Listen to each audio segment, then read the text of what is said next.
What is the Pete Boyles Show without Peter Boyles? Well, it's spectacular. No. We're going to see if we can grab Pete with us here in just a little bit. I'm Jon Caldara, filling in for Pete. Pete is on the line. I wanted to break the news, but I think Pete ought to do it himself. Pete, it is wrong that you're not here. Well, can I give you a life lesson? Like you haven't for the last 20 years?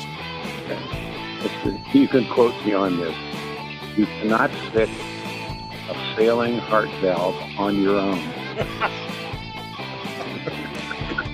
And when I had my heart attack, you could not put a stent in your own heart. Yes, you need things you can't do. Yeah.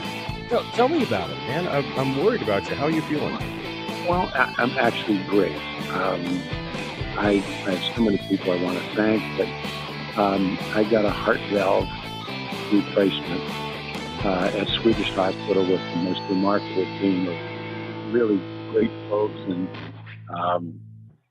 I just can't explain how I feel right now. But I had a my aorta canal, which technically is not, was calcified, and so it wouldn't close. The valve wouldn't close, and it's caused me 3.5 years. And they were talking about car doors that wouldn't close all the way. You remember that? The car door, you had to tie the handle back down. Thank you. Yeah, we've all had it. I was trying to explain. I had a 54 Ford Focus, my first car, and you have to open the door, then run at it. But also, it was great because you had a standard transmission, so you need one hand on the gear shift and the other hand on the door to keep it up closed.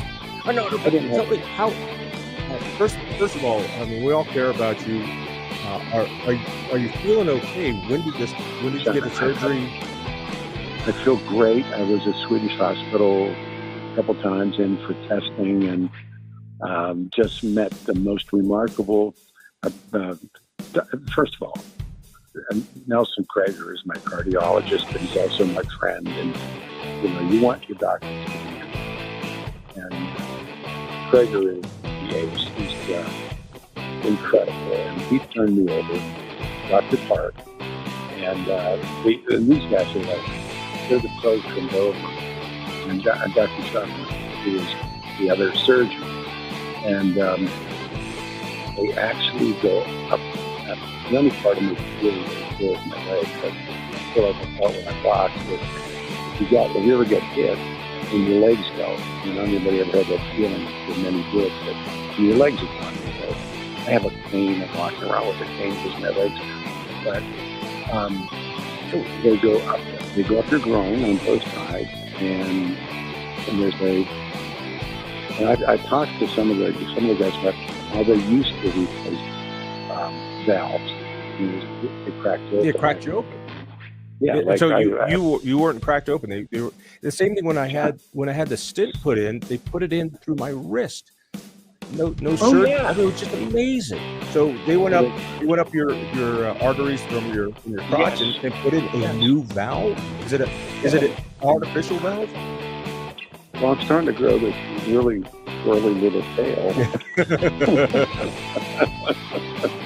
They put in the pig valve? No, it's a joke. They put in, and it's calcified. My aortic valve is calcified. So they come down with a balloon, and it opens up, and they bring in this new valve that, and this was my understanding of the quality of the doctor, that when the calcium heals the new valve, it continues to work. They back out. And, they don't even take out the old valve. They just open it up, stretch it open, put in the new one, and it kind of closes up. So we now have the bionic oil. I've been bionic for quite a while. But it is, I can't tell you, these surgeons and Dr. Fred, like 25 years ago when I had a bypass surgery, when they told me, they had to crack my chest and all the other stuff. And I thought for sure it was head there. He said, no, move up your leg. Wow. And like, this is every day now. And they're just remarkable men and women. Swedish hospital, cardiac hazard, the 8. So, in any case, there's another life lesson. You cannot fix a failing heart valve on your own. Just out of curiosity, because I did not see my heart attack coming. It's like, mind you, it was always a goal of mine to have a heart attack before 60, and I got it just under the wire. What were you feeling? What's the sign? People are listening and going, wait a minute, is that me? Yeah, shortness of breath. I mean, I can get down a list of things. Christmas Eve, I was up in Winter Park with my grandson and my son, 3 of us up there. And they have something called the ski down, which is incredible. It's traditional. It seemed to be believed that they patrol and ski inspectors, and they come out of the top of the hill and they serpentine the hill and they have flares and then skis and then yeah. So he wanted to go up and go for a hike and go up above where we could see the fireworks better. And I've been struggling with this. I've been staying away from skiing because I couldn't put my breath on the hill. And we're walking up there, and all of a sudden I just feel it, and I'm not like this, but I thought, you're going to take this, do it now. Wow. Don't do it now. I don't want my grandson turn around on Christmas Eve and see the old man pitch himself into the snowbank. And I have enough bad Christmas Eve memories. So I'm home, called Peter and got me in. The rest is history without him. I mean, and without the surgery. So here I am, sitting on the couch, and I can't do much, and I'll have to lay out for a while. But I'm in Prager's office on Monday, and every day is a little easier. I'm walking, but it's a miracle. Really, these guys. It is just amazing to me how I should be dead at least 2 times over from a heart attack and a ruptured appendix that gave me bilateral pneumonia, kept me in the hospital for almost a week, and I almost died there. It's like modern medicine is, God bless Western medicine.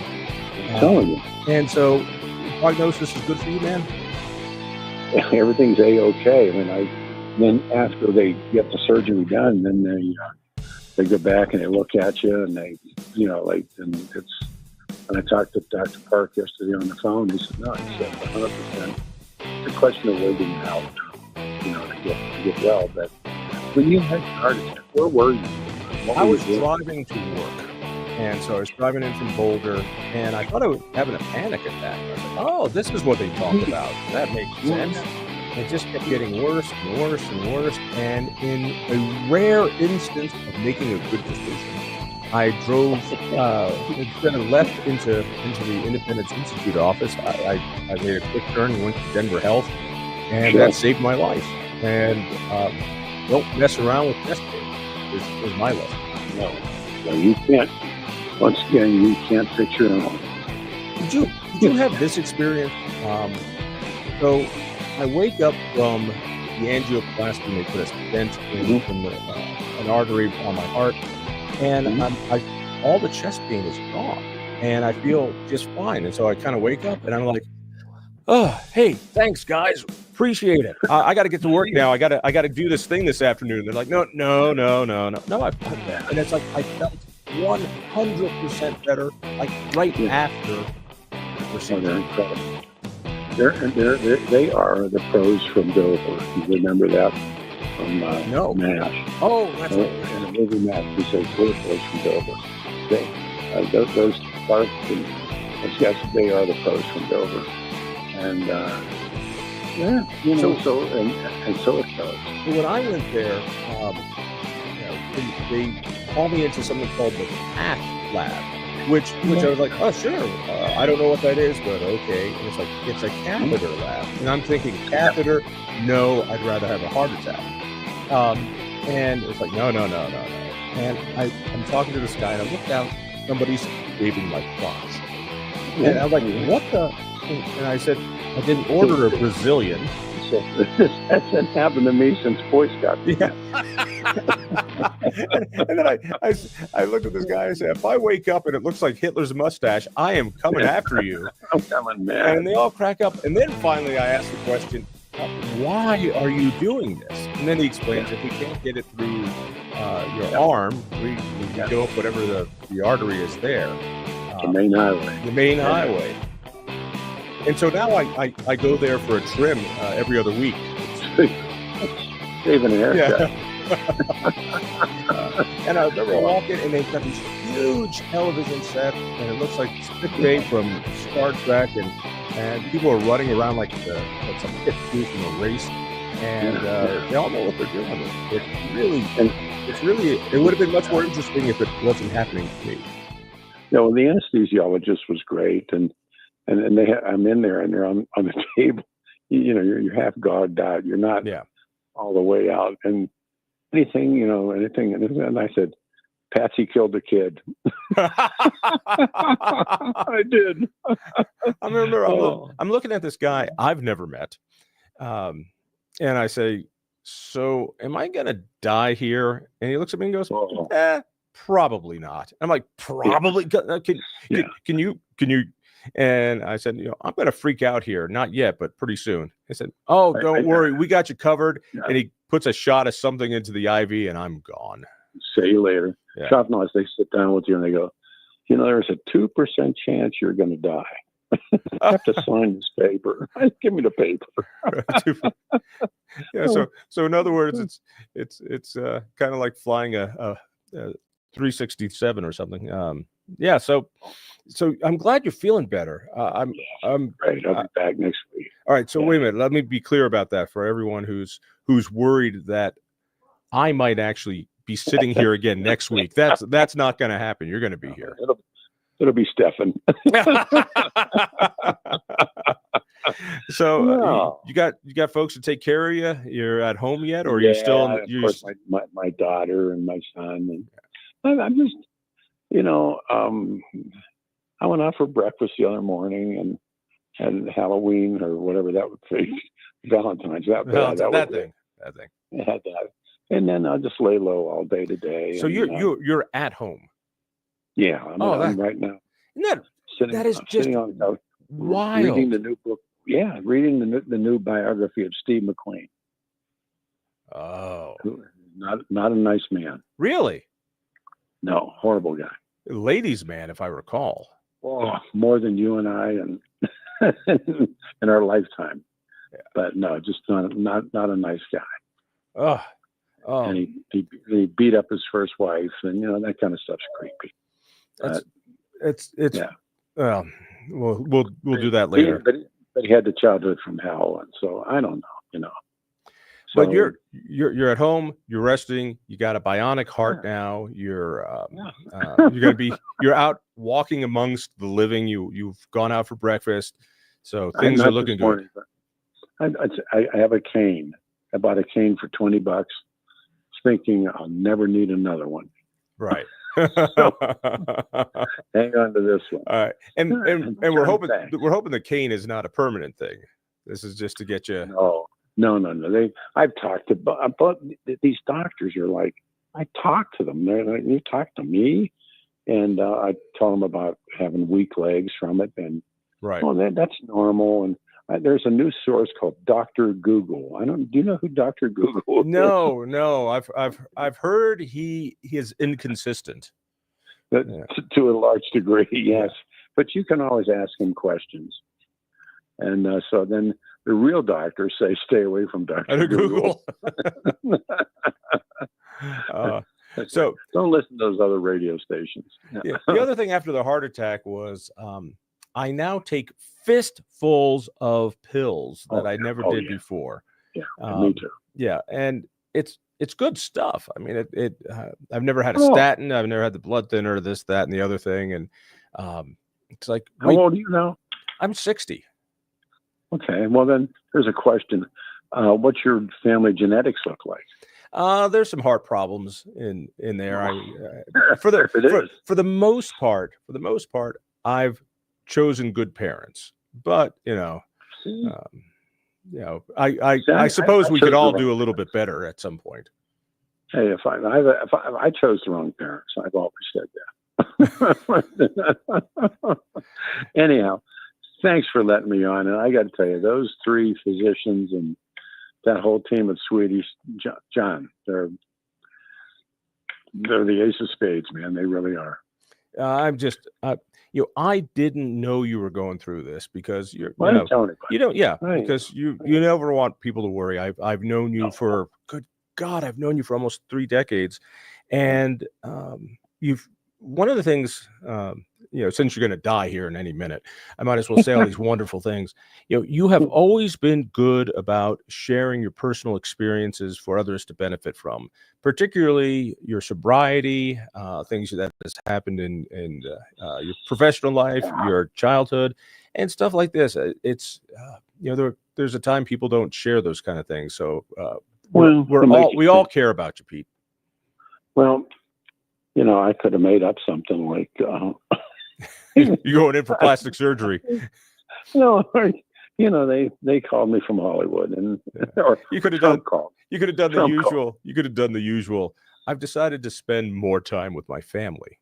Oh, listen, that's my out card. Anytime any politician says that, but I could have also said, like Donald Trump called and he needs some advice on the Ukraine, but. Yeah, watch that one. You'd definitely be the guy. Hey, Pete, go get some rest, will you, man? And love you too. And thanks, Kelly Michaels, who let me do all of this, and Adam and everybody. No, there's a whole team running around here. Actually, they were all fighting over your desk, and now I guess that doesn't matter now. They're like, no, I get the coffee cup. No, it's still his. I love you. I'll see you next week. Take care, Pete. Thanks, Seth. The one and only Pete Boyles. He will be back next week. Not to worry. You don't have to put up with me. But this one day, that's it. Just one day. And if you were sad enough to tune into my 7:00 show, you got a rerun of last week's show, which means, this is 6 hours of Caldara, and I guarantee you've done nothing wrong to deserve this. It's just that sometimes bad things happen to good people, and that's what's going on with you right now. That's about it. Oh, I tell you, getting the heart attack was a wake-up call, and so many people my age, around 60, a little over, are dropping because of this. So take it seriously. Go see a doctor. Get some statins, and put me in your will. That's probably the best thing you can do. All right, I'm Jon Caldara, in for Pete Boyles. What a morning! When we get back, let's talk about the Venezuelan gangs. Would you believe they knew more, the police, than what they told us? I'm Caldara. You're on 710 KNUS.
24 minutes after 9 o'clock.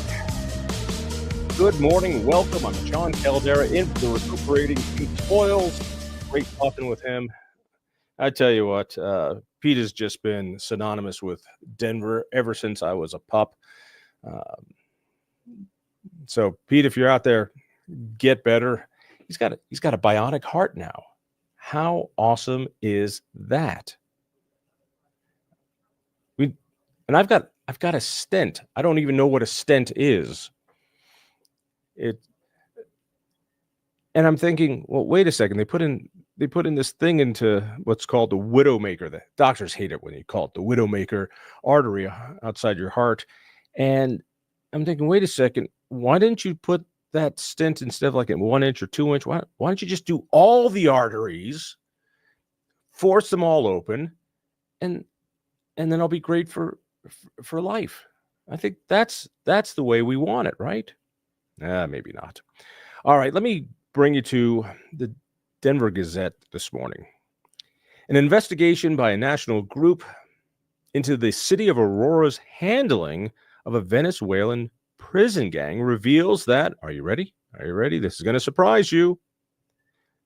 That authorities at all levels of government were aware of the criminal activities of the gang as a Trendilla, whatever, TDA, long before city officials acknowledged their presence. And you wonder why we don't trust government. The group said it also found that those activities extended beyond Aurora and into the Denver metro area. So if you don't know, I run the Independence Institute. We do a wonderful TV program called Devil's Advocate. That's on Friday nights, 8:30 on Channel 12. You can also go to YouTube and look for IITV. That's IITV, Independence Institute Television. Did an incredible interview with a former field director for ICE. And what was so fascinating was to find out just how many people knew about TDA in Aurora and in Denver and said nothing about it. Did nothing about it. And then, so when Channel 9 says, oh, it's not a big deal, it's not a big deal, it's not a big deal, then we find out that it is. Now, we can get angry at Channel 9 for reporting what they thought was the truth at the time, or we can get angry at government for not telling us the truth. That's it.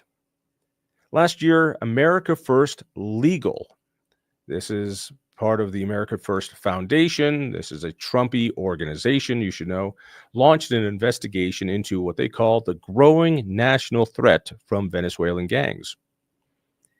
And they did public records requests in 3 cities. Yeah. And Aurora was one of them.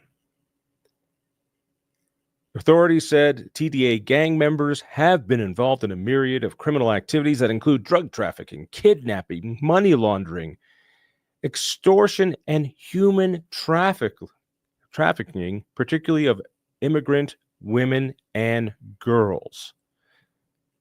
So get this. Public documents obtained by America First show the following. State and local officials were aware of the gang's activities in Aurora as early as June 2023. Do you hear this? Yet they failed to warn the public for more than a year. They knew about this for over a year and didn't tell us. The nonprofit organization, I'm going to get this one wrong, Papagayo, placed Venezuelans, many of them unauthorized to live in the U.S., in the apartment complexes owned and operated by CBZ Management. The gang's criminal activities in Aurora, specifically motor vehicle theft, extended into Denver. Here's the quote from Stephen Miller, who is President Donald Trump's White House Deputy Chief of Staff for Policy. Progressive politicians have been gaslighting the American people for the last 4 years regarding the presence of illegal migrant criminal gangs. Actually, that one comes from Michael Dangan, a lawyer with the organization. While the Trump administration has immediately gotten to work to clean up our communities, America First Legal will continue to investigate, why state and local. All right, here's the wrap up. They've known about this. They've known about this, and they didn't tell you.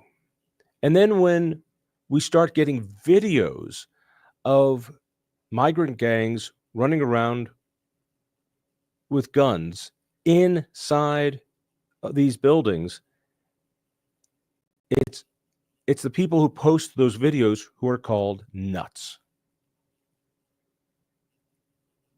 This is why we don't trust government. This is why Trump was elected.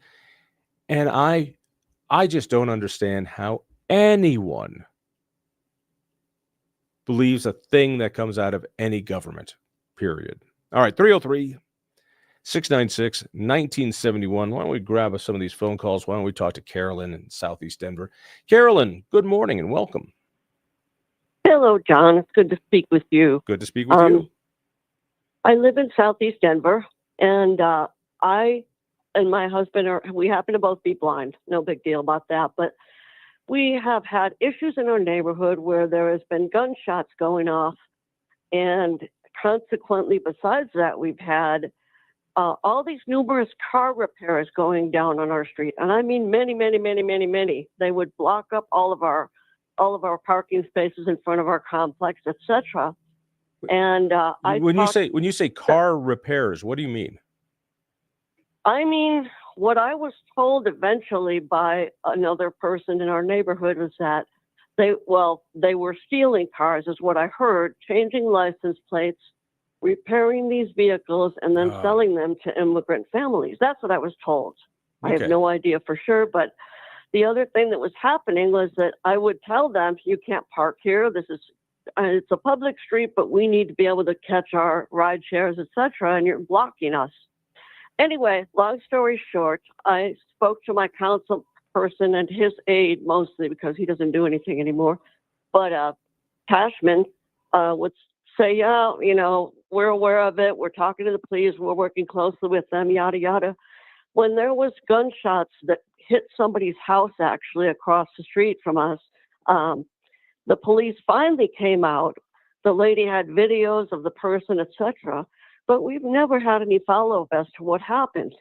The interesting part of this is that after the ICE sweep, I haven't seen one person fixing anything as a car. I haven't heard the loiterers going around speaking whatever, and it's been our neighborhood's quiet all of a sudden. So let me see if I'm hearing you correctly, Caroline. There was activity.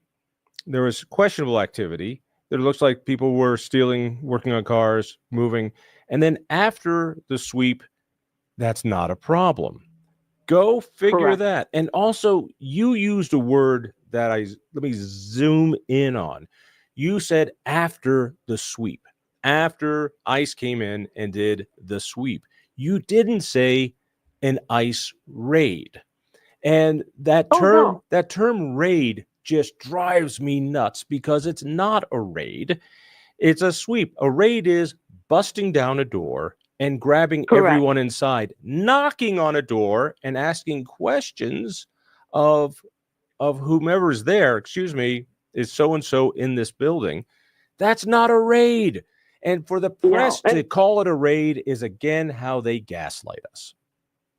Well, and interestingly enough, I used to be a poster on some of the social media sites, and I would see situation after situation or post after post saying, hey, ICE is coming to your building. Don't open your door. And it's all over the place. But I got my posts taken down for saying things about the stuff going on in our neighborhood. So it's just interesting, and it's very sad.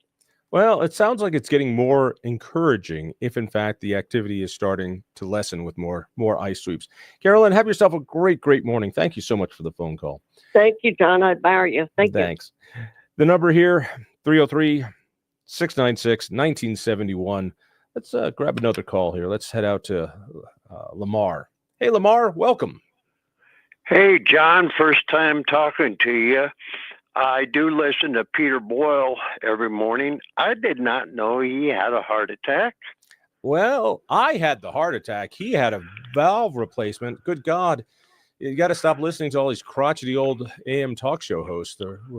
Hey, John, I went through the experience of having a heart attack in October 10th, 2018. Mm-hmm.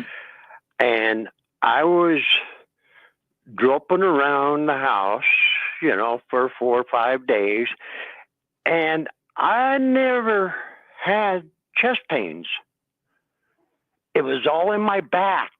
Isn't that wild? All right. So I had not massive, but I felt like somebody was sitting on the top side of my chest. I didn't have any pain in my arm.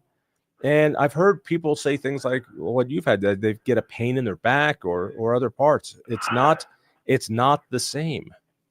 Well, John, so I was laying around and I told my wife, I've been married for 58 years now to the same woman.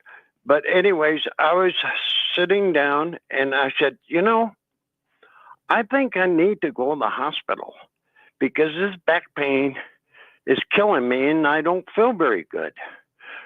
So we got in the car. I said, wait a minute, before I go to the hospital, I got to move these 2 bags of 80-pound bags of cement. So I did. Got in the car, I went to, I know, it was kind of stupid. So I went to the hospital, and this was Lutheran Medical Center up in Wheatridge. And they put me on a EK machine and said, right, your heart's okay. I said, give it 1 minute, and when I get the back pain, you'll know. And I had 15 nurses or 15 people on me, rushing me in, and they put in 1 stent in my aorta, my widowmaker. Yeah, the widowmaker. Yeah. Then I was still hurting. I was awake still. And then they put another one in. And now you're alive. And then they put another one in. I got 3 stents in my aorta. I'm still facing a little bit of problem. I'm a lot slower than I used to be. I was gung-ho. I worked all the time and everything else. I was a lineman for. All right. Okay. I get the story, Lamar. I'm glad you're alive. I'm glad you're doing better, and people should learn from these experiences. Yeah. One thing my doctor told me, quit smoking. I haven't quit smoking yet, but he said, stay away from stress. That'll kill you. I don't know if I could do that. I like stress too much. Lamar, have yourself a great morning. I'm going to keep rolling. I'd let you know, John. Yep. All right. Thank you, sir. Bye. All right. Wow. What a morning. All right. So we've been through this. We lived through heart attacks. A lot of my friends haven't. So just, take care of yourself. Get on the statins. I mean, I don't know why they don't put it in the water supply. It lowers your cholesterol. It makes you live. All right, I want to get back to this Venezuelan gang thing. America First Legal, which is a Trump-associated organization, did the open records requests. It is their finding, listen to this, that the authorities, both state and local authorities, knew about the Venezuelan gangs as early as June 2023. And we don't hear about it until citizens start posting videos of them roaming the halls of apartment buildings in Aurora in October 24. Yeah, that is inexcusable. Why is it we put up with that? The most beautiful part of the Trump administration so far is making some simple transparency, finding out where these ridiculous USAID grants are going. And it's this feeling like, well, the people shouldn't know what's really going on in government. People shouldn't know where their money is going. People shouldn't know there are criminals that we've let in. All we want to know is the truth. And as many progressives that hate Donald Trump, shouldn't they also just be upset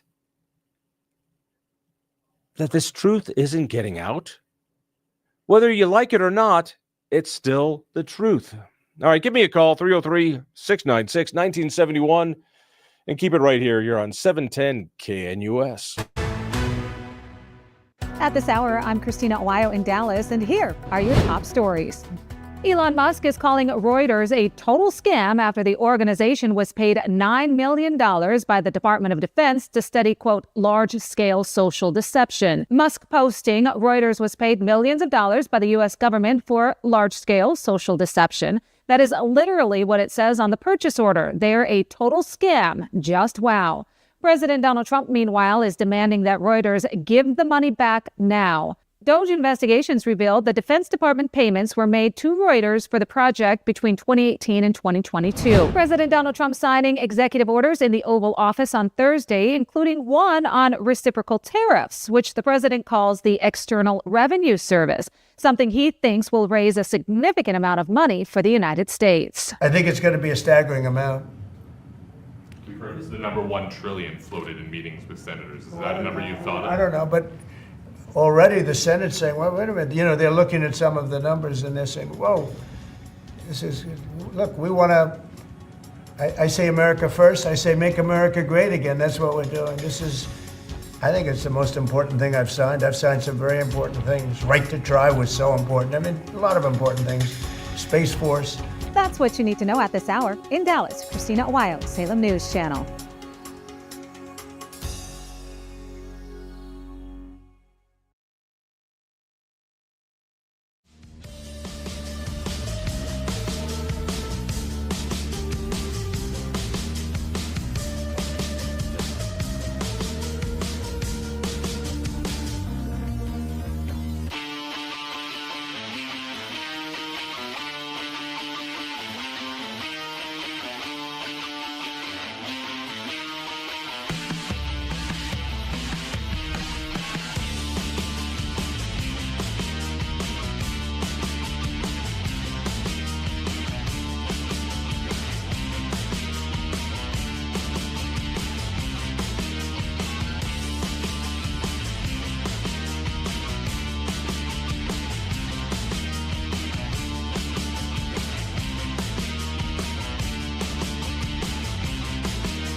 You're tuning in to the Pete Boyles Show.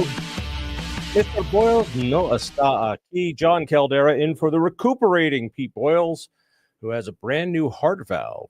The man is bionic. In other news, Peter Boyles has a heart. Give me a call, 303-696-1971. I'm Jon Caldara. All right. This report from America First Legal, from open records requests, shows they've known, state authorities, local authorities have known about the TDA gang operating in Aurora and Denver for well over a year before we find out. We don't even find out from them. We find out because a citizen puts up the video. And a brave Aurora councilwoman brings up the news, and everyone calls her crazy. This is why we don't trust government. This is why we don't trust the media, because they lie to us. All right, 303-696-1971. Oh, by the way, Jeff and Bill, the world tour stops at the International House of Pancakes in Greenwood Village this Wednesday morning. That's February 26th, 6 to 10 a.m. Be a live broadcast, so stop by, say hi, meet them, have some delicious breakfast deals for only $7.10. I wonder where they came up with that idea. Get the details, 710knus.com. In the meantime, it's the following Wednesday. Sorry about that. Following Wednesday, the 26th. There we go. Let's go to Denver, talk to William. William, here with Jon Caldara. Good morning, William. Yeah, hello. Yeah, do you hear me okay? Yes. Okay. Yeah, there's just so many things that, that could be talked about, so many things going wrong. And, Trump's got so many things on the burner, he's up to his ears with all this stuff. And he's not perfect, but he's trying to figure out what to do. And basically, I'll just throw a few comments. And I know last week I called in earlier, and I thought it was a live show, but I guess it was kind of taped in the morning. They said you'd call back at 9. I was able to call in later and stuff for the day and stuff.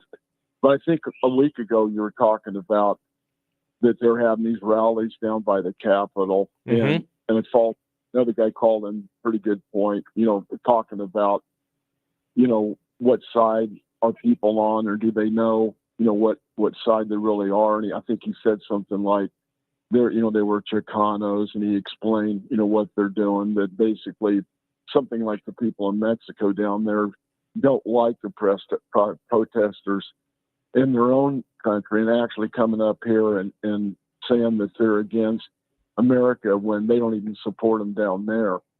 And to relay on that comment, I talked to a gal probably a couple of years ago. It's been a time, or maybe more. And I don't want to get that, specific about it, but in the building, I wasn't living in the building, just kind of visiting. I knew the lady, and I used to live in that building, not in the building now, but she was Spanish, Mexican and all that. And she actually said she was a coyote. I know somebody wouldn't, boast about that, but she said that. She'd get to know people, and I trusted her. Seemed like a pretty cool gal.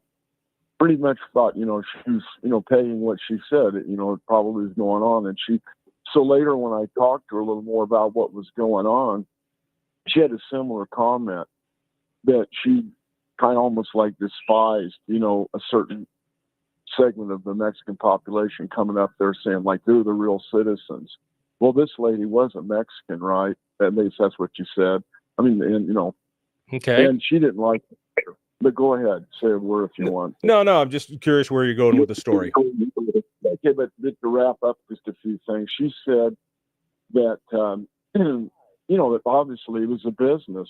She made good money at it, and then she go down later on in the year, whatever. Not always to do that, but to do other things, probably to visit family or take money down there. I don't know what she did with it. Of course, she lived up here.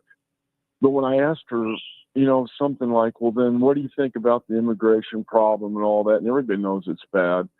She just flat said, no, it's not a problem at all. She said there should really be no ban on that at all, pretty much no ban at all. I'll tell you what, let's stop talking about her. Let's start talking about you. So what did you gather from all this? You Well, had this I guess experience, what and what? I guess, okay, what I'm getting at is she just felt like a lot of Spanish people up here in the United States feel like that's oppressive. If we don't let people come across the border. And I told her my opinion that I didn't think it was right. And she just said, that's taking away your civil liberty. And then I explained, well, what would happen if I, went down to Mexico and did that, came in through the border. And what did she say? In Mexico, she said there shouldn't have any limit against that. You should be able to cross the border as much as you want. Well, and by the way, let me say, I am very, very pro-immigration. I believe we need lots of good immigration, but it's not that difficult. We need to know who's coming in, and every nation has the right to decide who comes in to their nation. This is no different. We're the only nation that has a situation where people can just walk over 11 million immigrants in 4 years. We cannot absorb that. We live on a planet with 7 to 8 billion people, and I guarantee you most of them would love to live in the United States. Yeah, it just seems like when you get the younger crowd, people in their earlier 30s or whatever that haven't been around maybe as long as we have, and as that population might age a little bit as time goes on, of course, history and all that, they don't know really how things work. I tell you what, William, I'm going to say goodbye so I can say hello to Mary before we go to a break. Thank you so much for the call. Let's go up to Wyoming and say hi to Mary. You're with Jon Caldara. Good morning. Good morning, John. Sir? Yes. Okay. The reason I'm calling is that one of the things about immigration, as we get through with the criminals and we start deporting the rest, is we have no plan that, unfortunately, or at least not voiced. And my recommendation is that we have a plan to bring back legal immigrants. I know the issue has been that many of them they have no money. Like our immigration laws require that you have some type of money. My point is that if we were to make, I think it would be less onerous for people when we start deporting those, if we're talking about a plan on how we'll bring them back legally. And we could do that by, in other words, addressing their point that they're choosing to come over, we're not choosing them. They're doing the choosing. And I think that we should need to go back to we get to choose. And we could do that if they self-deport and they leave with an application there was a plan that they called, self-deport. They would be the first to come in. There was a plan. In other words, hang on. Let me get this out. Joining the military, working, picking crops. We got you, Mary. Mary. In other words, let's put Mary on hold here. I don't think she can hear us. So Mary's describing something that was called the red card system. That there are lots of immigrants here illegally, and if they would go back to Mexico, the idea is go back out of the country, not even to the country of their origin, but if they have a job here, they could leave and then come in legally with a job. Who pays for all this? The people who are hiring them. Helen Kriebel, who has passed away since, came up with this idea and was working on it for years. It didn't get as much traction as it should. The idea is we cannot do amnesty again. Those of us old enough remember the Reagan years when we gave amnesty. And the idea was that would be the last time we do it. Well, it has to be the last time we do it because otherwise it'll never, ever end. So if there are people here and we want them to stay here, they should leave and come back legally. That's not that difficult of an idea. It was called red card instead of a green card. That was the idea behind it. Hey, I tell you what, let's take a breather for news. When we get back, I want to talk about a fascination of mine. It's monetary policy and Bitcoin. Yes, don't get scared. You're going to learn about this, and you will be fascinated. I'm Jon Caldara. Keep it here, 710 KNUS. At this hour, I'm Christina Owayo in Dallas, and here are your top stories. The USAID has been in the spotlight recently as Elon Musk's Department of Government Efficiency, aka DOGE, has been auditing the organization to figure out what American taxpayer dollars are being spent on and how his department can cut the waste, fraud, and overspending from the budget. Some of the payments he found are more than questionable, such as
That's what you need to know at this hour. In Dallas, Christina Owayo, Salem News Channel.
In for the big man, I'm Jon Caldara. Pete is recovering from a very, very successful heart valve surgery. We talked to him in the last hour. That means you got me on my show in the morning and then me again for his show. But not to worry, he will be back next week. You only have to deal with me for, just a few more hours, and then you get your life back. All right, so you've heard me over the years squawk on and on and on about monetary policy. Why? Because I want people not to like me. And the best way to do that is to talk about monetary policy, which I find to be the most fascinating thing in the world. And it's why I'm still single. So this is the problem. Money is made out of thin air, and then therefore it's not worth anything. It used to be that our dollar was tied to gold, and so it couldn't really be inflated. That is, they couldn't make more of it unless they mined more gold. And now we have fiat money, and it just comes out of thin air. So the feds make money out of nothing. And then to add insult to injury, our Congress puts our grandkids into debt, making more money out of nothing.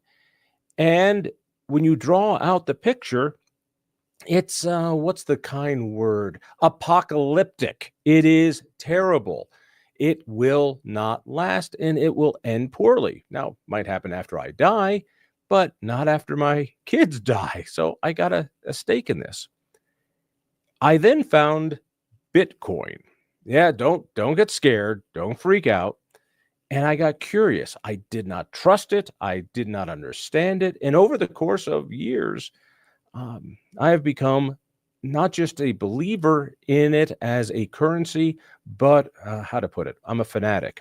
And I found David Burns on Substack. David Burns runs a wonderful, wonderful site called The Bitcoin Roll. He and I have become friends over these months and years. Hey, David, thanks for joining me. I really appreciate it. Well, thanks for having me. I really appreciate you having me on. And so you have what is odd in the Bitcoin world for me. You can speak Bitcoin, but you also can speak human. And so you're able to make this understandable for we normies. I put it like this. If you like the idea of the American dollar being tied to gold, like it used to be, if you like that idea and you understand why that's a good idea, then you should love and will love Bitcoin. Am I right? Absolutely. My elevator pitch is always that Bitcoin is the best technology for savings ever invented. But when you're talking to your fellow neighbors and friends and family, they might not understand what they're missing because savings isn't available to them anymore. The savings has been taken from them through fiat currency. So sometimes you have to start there and explain to them what savings really is, how it's different than investing, and why it's so powerful, why it's bad that it's been taken from you, why it's not just that one day the dollar will collapse. Sure, it will be massively devalued at some point in the future. But even before then, every day, the dollar takes a little bit from you because of the way it's created and distributed. So you feel pain right now, you just can't really identify it. So let pain you're feeling. Let me push back on this. You say there's a difference between savings and investing. Explain the difference. Well, investing should involve more risk. Investing requires specialized knowledge. And whereas savings is really something simple. It's taking your labor and what's left over from that, from your spending, and moving that forward into the future. And when you move it forward into the future, it should purchase at least as much as it does today, or preferably even more, as the productivity of society grows. All right, let me kick that back to you. Let me kick that back to you, David. So, I make $100. I spend $90 living. I got an extra $10. And savings is when I put the $10 into my piggy bank, and I keep putting a bit more and more and more. And then sometime I open it up and I can use that money. That's savings. with inflation, with the devaluation of the dollar, I put down that $10, and a year later it's only worth $9. I am losing money. So savings has to at least keep up with inflation, and you're putting it there. If you want to get more than that, if you want to speculate, you need some knowledge.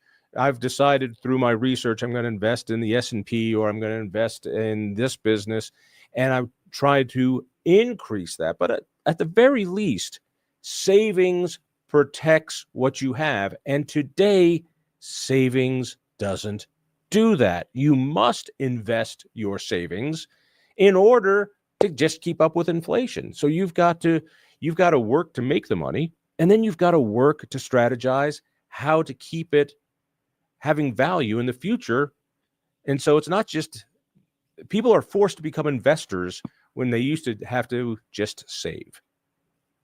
Yeah, I push back to leave it on that a little bit and say that common investing where the general public is doing it wasn't necessary when our money was found, because our savings kept increasing in purchasing power over time. If you look at really the 40 to 50 years that America was able to have truly sound money, from the end of the Civil War, by 1870-ish to about 1913 when the Federal Reserve Act was created, there was no investing necessary.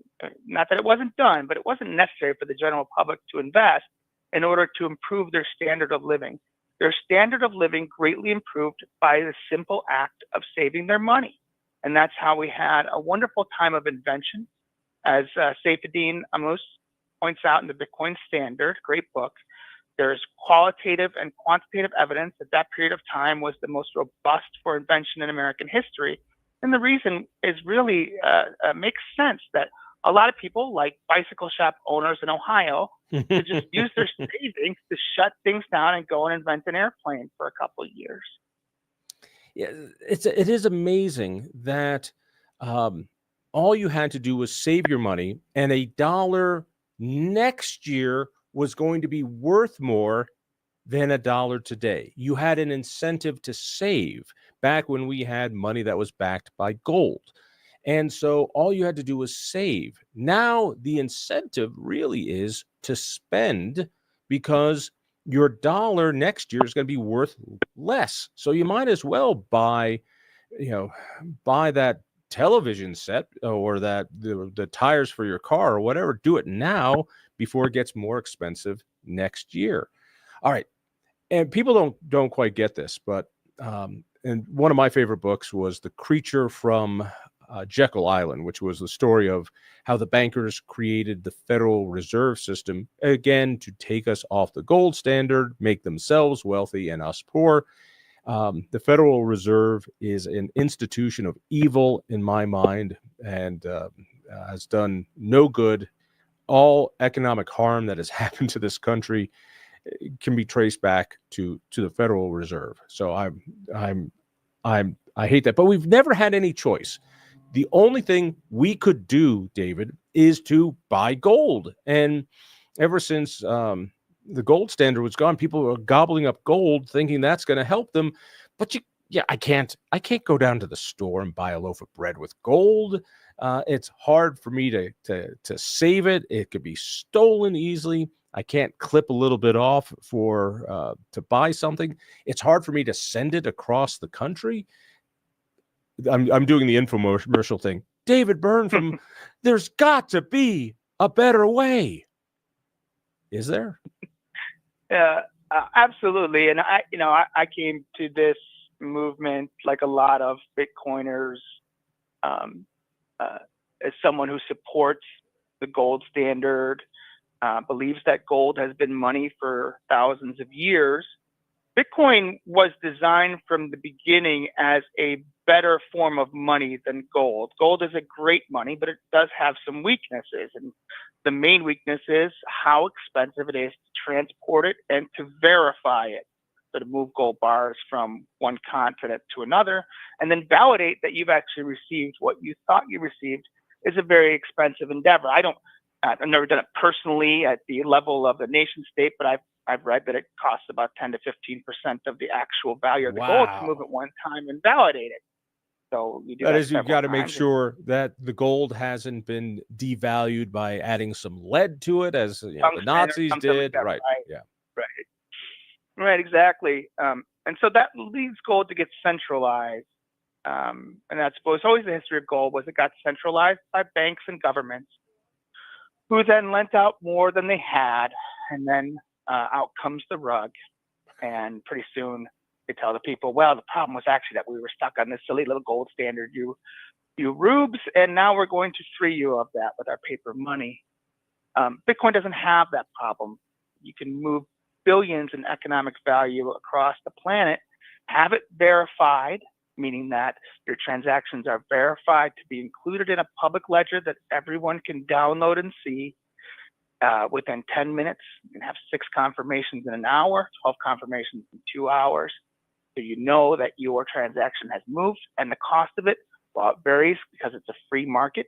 The actual transactions are a free market. They're very low. For example, right now, if you moved $1 billion in value, you could do it for as little as 20 cents. It really just depends on the amount of transactions pending at the time and how fast you want it verified. All right, then you're getting ahead. You're getting ahead. Sure. Real quickly, as simply as possible, what is a Bitcoin? Can I see one, please? Yeah, so Bitcoin is a network. Really, it's best to think of Bitcoin as a network rather than an actual coin, because it's not just a coin. Anyone can pretend they have a token out there on the internet. But Bitcoin is a network of miners, nodes, and users who are all incentivized to protect the network and to protect the public ledger that everyone can view.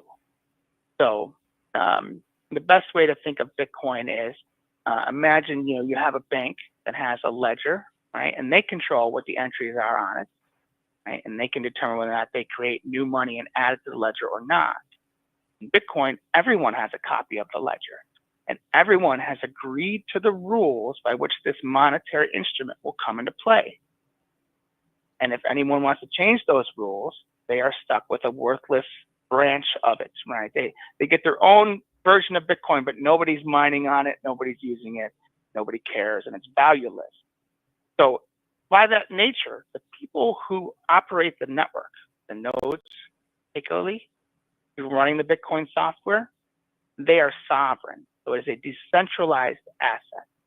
Or let me try it this way. Instead of the Federal Reserve being the central bank that everything goes through, you and I become the central banks, and we share a ledger. We share a bank passbook account, if you will, and we all agree what's on it. I give David $1, and we all say, yeah, looks, yep, we got it. And people go, this is what hurt my brain for a while, which is, how do I know it's real? How do I know it's real? How do I know it there is there? And then it hit me, wait a second, I go online and I look at my little bank account or my Schwab account, and I think that that's there.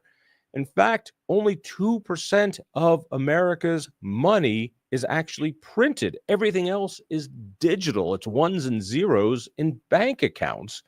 It doesn't exist. The difference is, for the Federal Reserve, they can make more of that money, that fake digital money.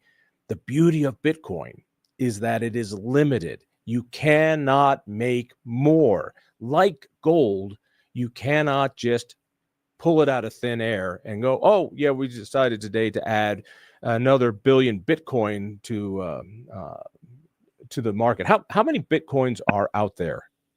These little digital tokens, these little measurements. About 19.5 million Bitcoin have been mined. And keep in mind that Bitcoin is infinitely divisible. You don't have to buy a full Bitcoin. Right now, they're divisible into units where one Satoshi is 1/100 millionth of a Bitcoin.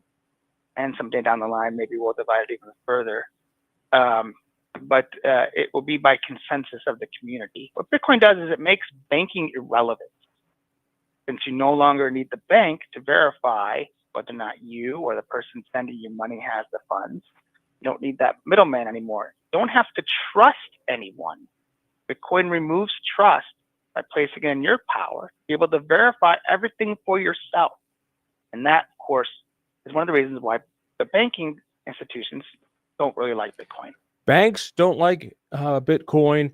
Governments don't like Bitcoin because they don't have control of it.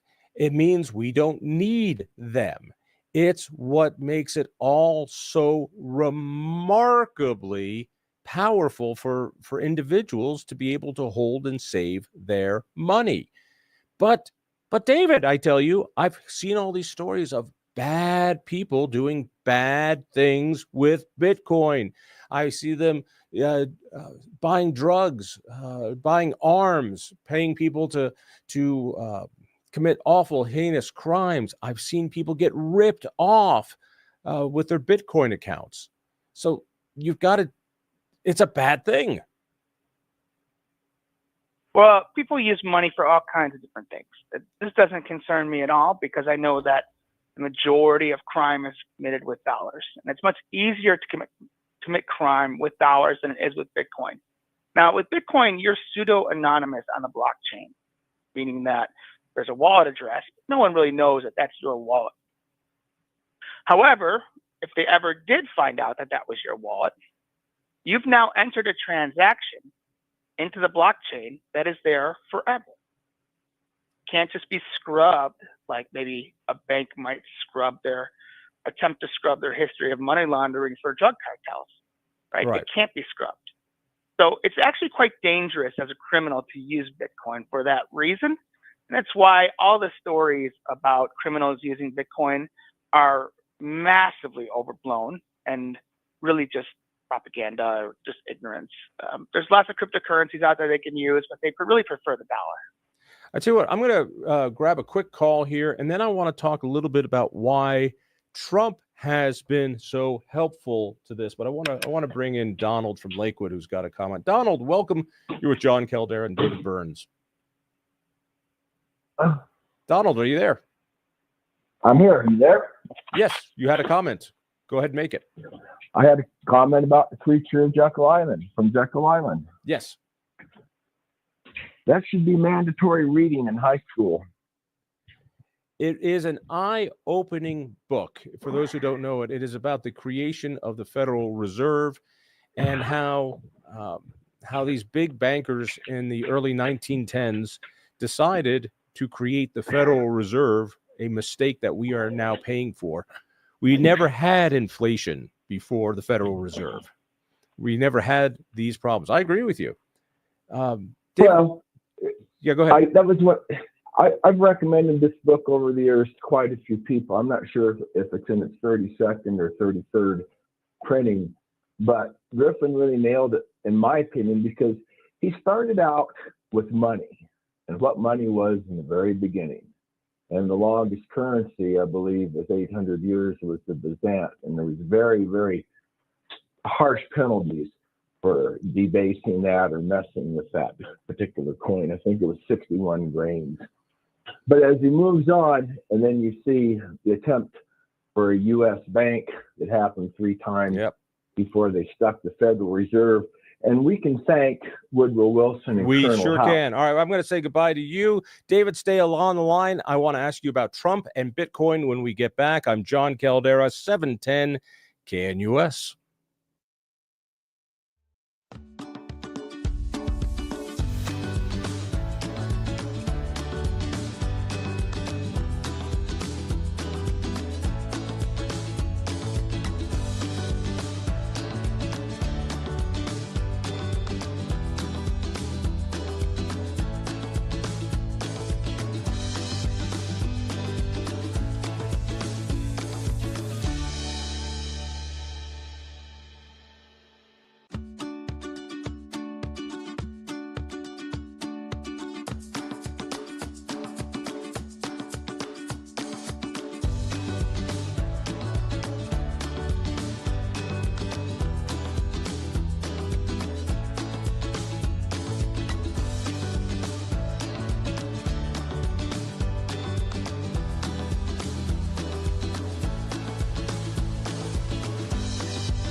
24 minutes after.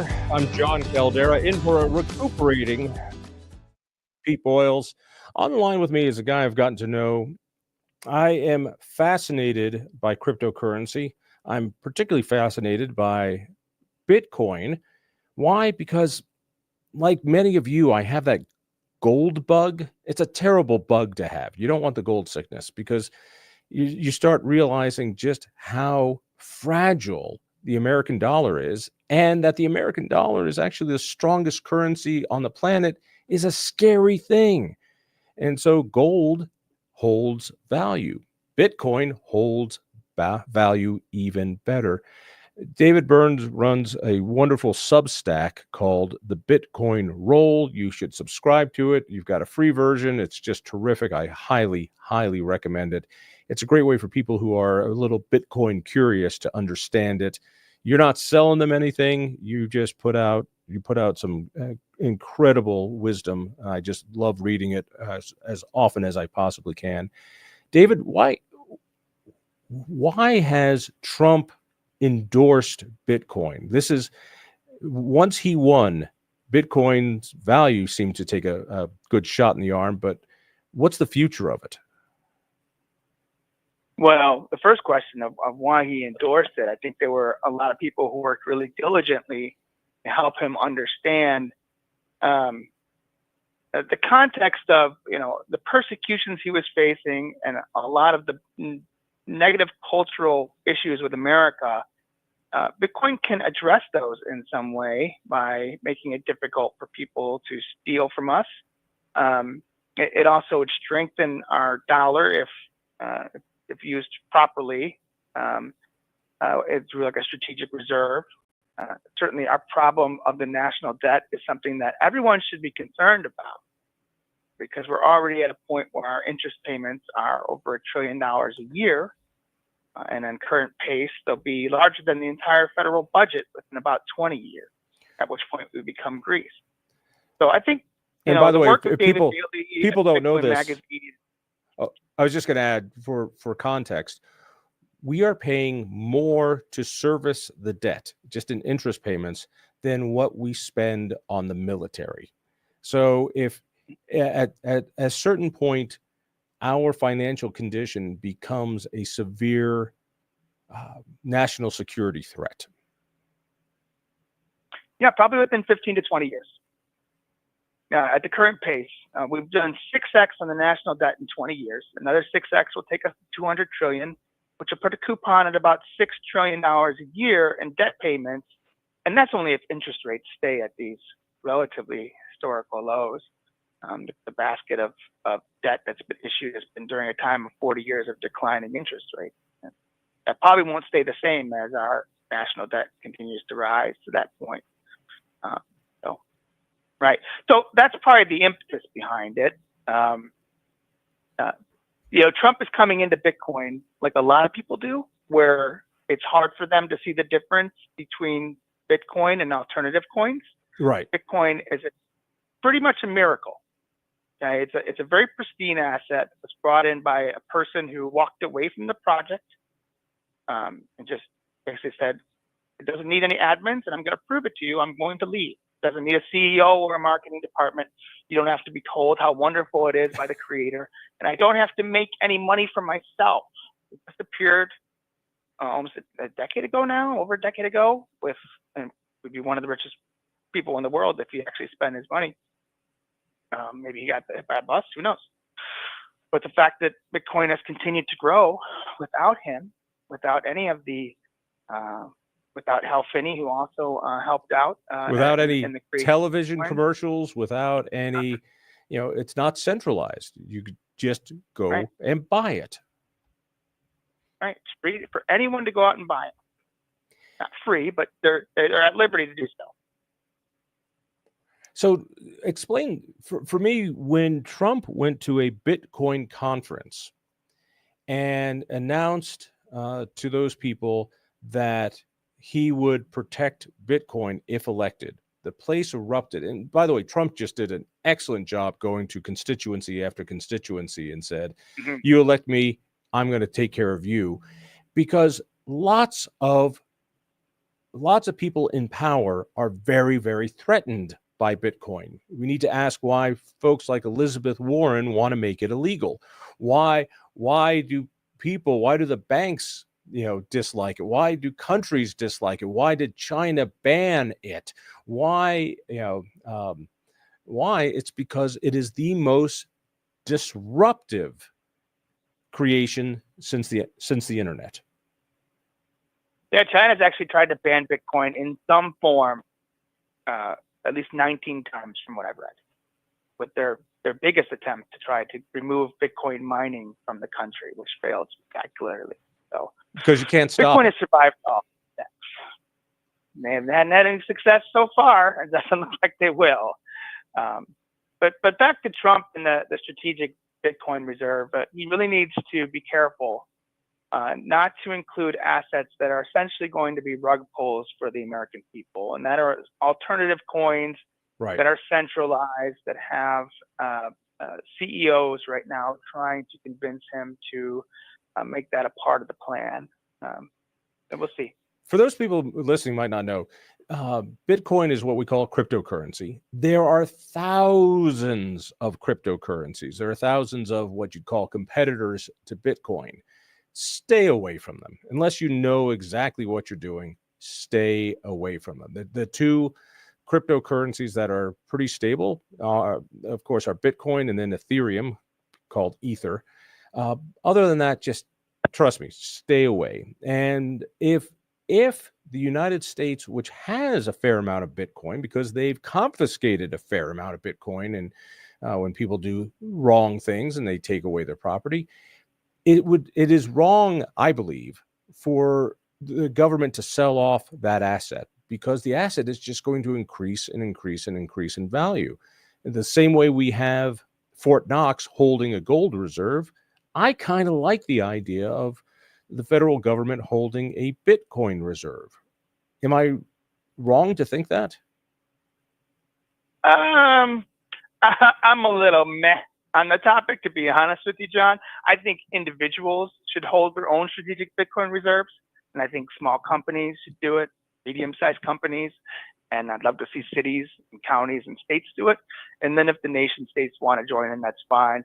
I also think that there's a lot of influence right now within the Bitcoin community that's overselling how important nation-state adoption is to Bitcoin, because it gets a lot of clicks, and I'm just not into that. I think that nation-state adoption, if it comes, to be part of the picture of incentives working as they're supposed to, which is that Bitcoin rewards people who hop on board, and it punishes those who try to ban it or tack it or ignore it. How much Bitcoin should someone, a normie, own? It depends on your age. I'm old. My advice. I'm old, man. Let's start with the easy one. The easy one is the young people. If you're young, if you're in your 20s, my advice to you is just to set up a daily buy of Bitcoin or weekly, whatever, that you can afford, and don't ever look at the price. Don't ever look at it. It doesn't matter. Certainly don't look at it every day. Just let that nest egg grow, and your 30 and 40-year-old self will be very, very happy with you. If you're older, well, you're starting later. You have to try to dedicate more of your resources to it. But then again, you also probably have greater earnings power because you're older and you can play catch up. You kind of have to make a decision of, when do you want to retire? How much Bitcoin will you need when you retire? What do you think the price of Bitcoin will be trading at around then? Right? And but let's be certain. Factor in that the price should increase over time as well. In comparison to the dollar, over time, Bitcoin, I believe, will always be worth more in American dollars in the future. Yes, it will have its dips, but over any 4-year period, if you buy Bitcoin at whatever price it is now, which is nearly $100,000 a coin, token, and again, you can buy a half, you can buy a fourth, you can buy a 100th, you can buy a 1,000th. You can buy, $50 of Bitcoin. But over 4 years, I will guarantee you it will be worth more than what you paid for it by a fair amount. What is over the 15 years or so, what is the annual growth rate of the value of a Bitcoin in American dollars? Well, we start to get into price modeling, and that's obviously a rather difficult subject for people. And Bitcoin itself already looks like magic to a lot of people, so now we're adding another layer on top of that.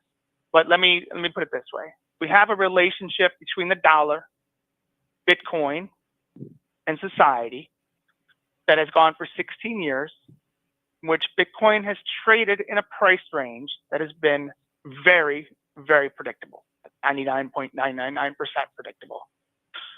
And if that goes and continues forward, then the year 2040, about 15 years from now, Bitcoin should trade between $2 and $5 million.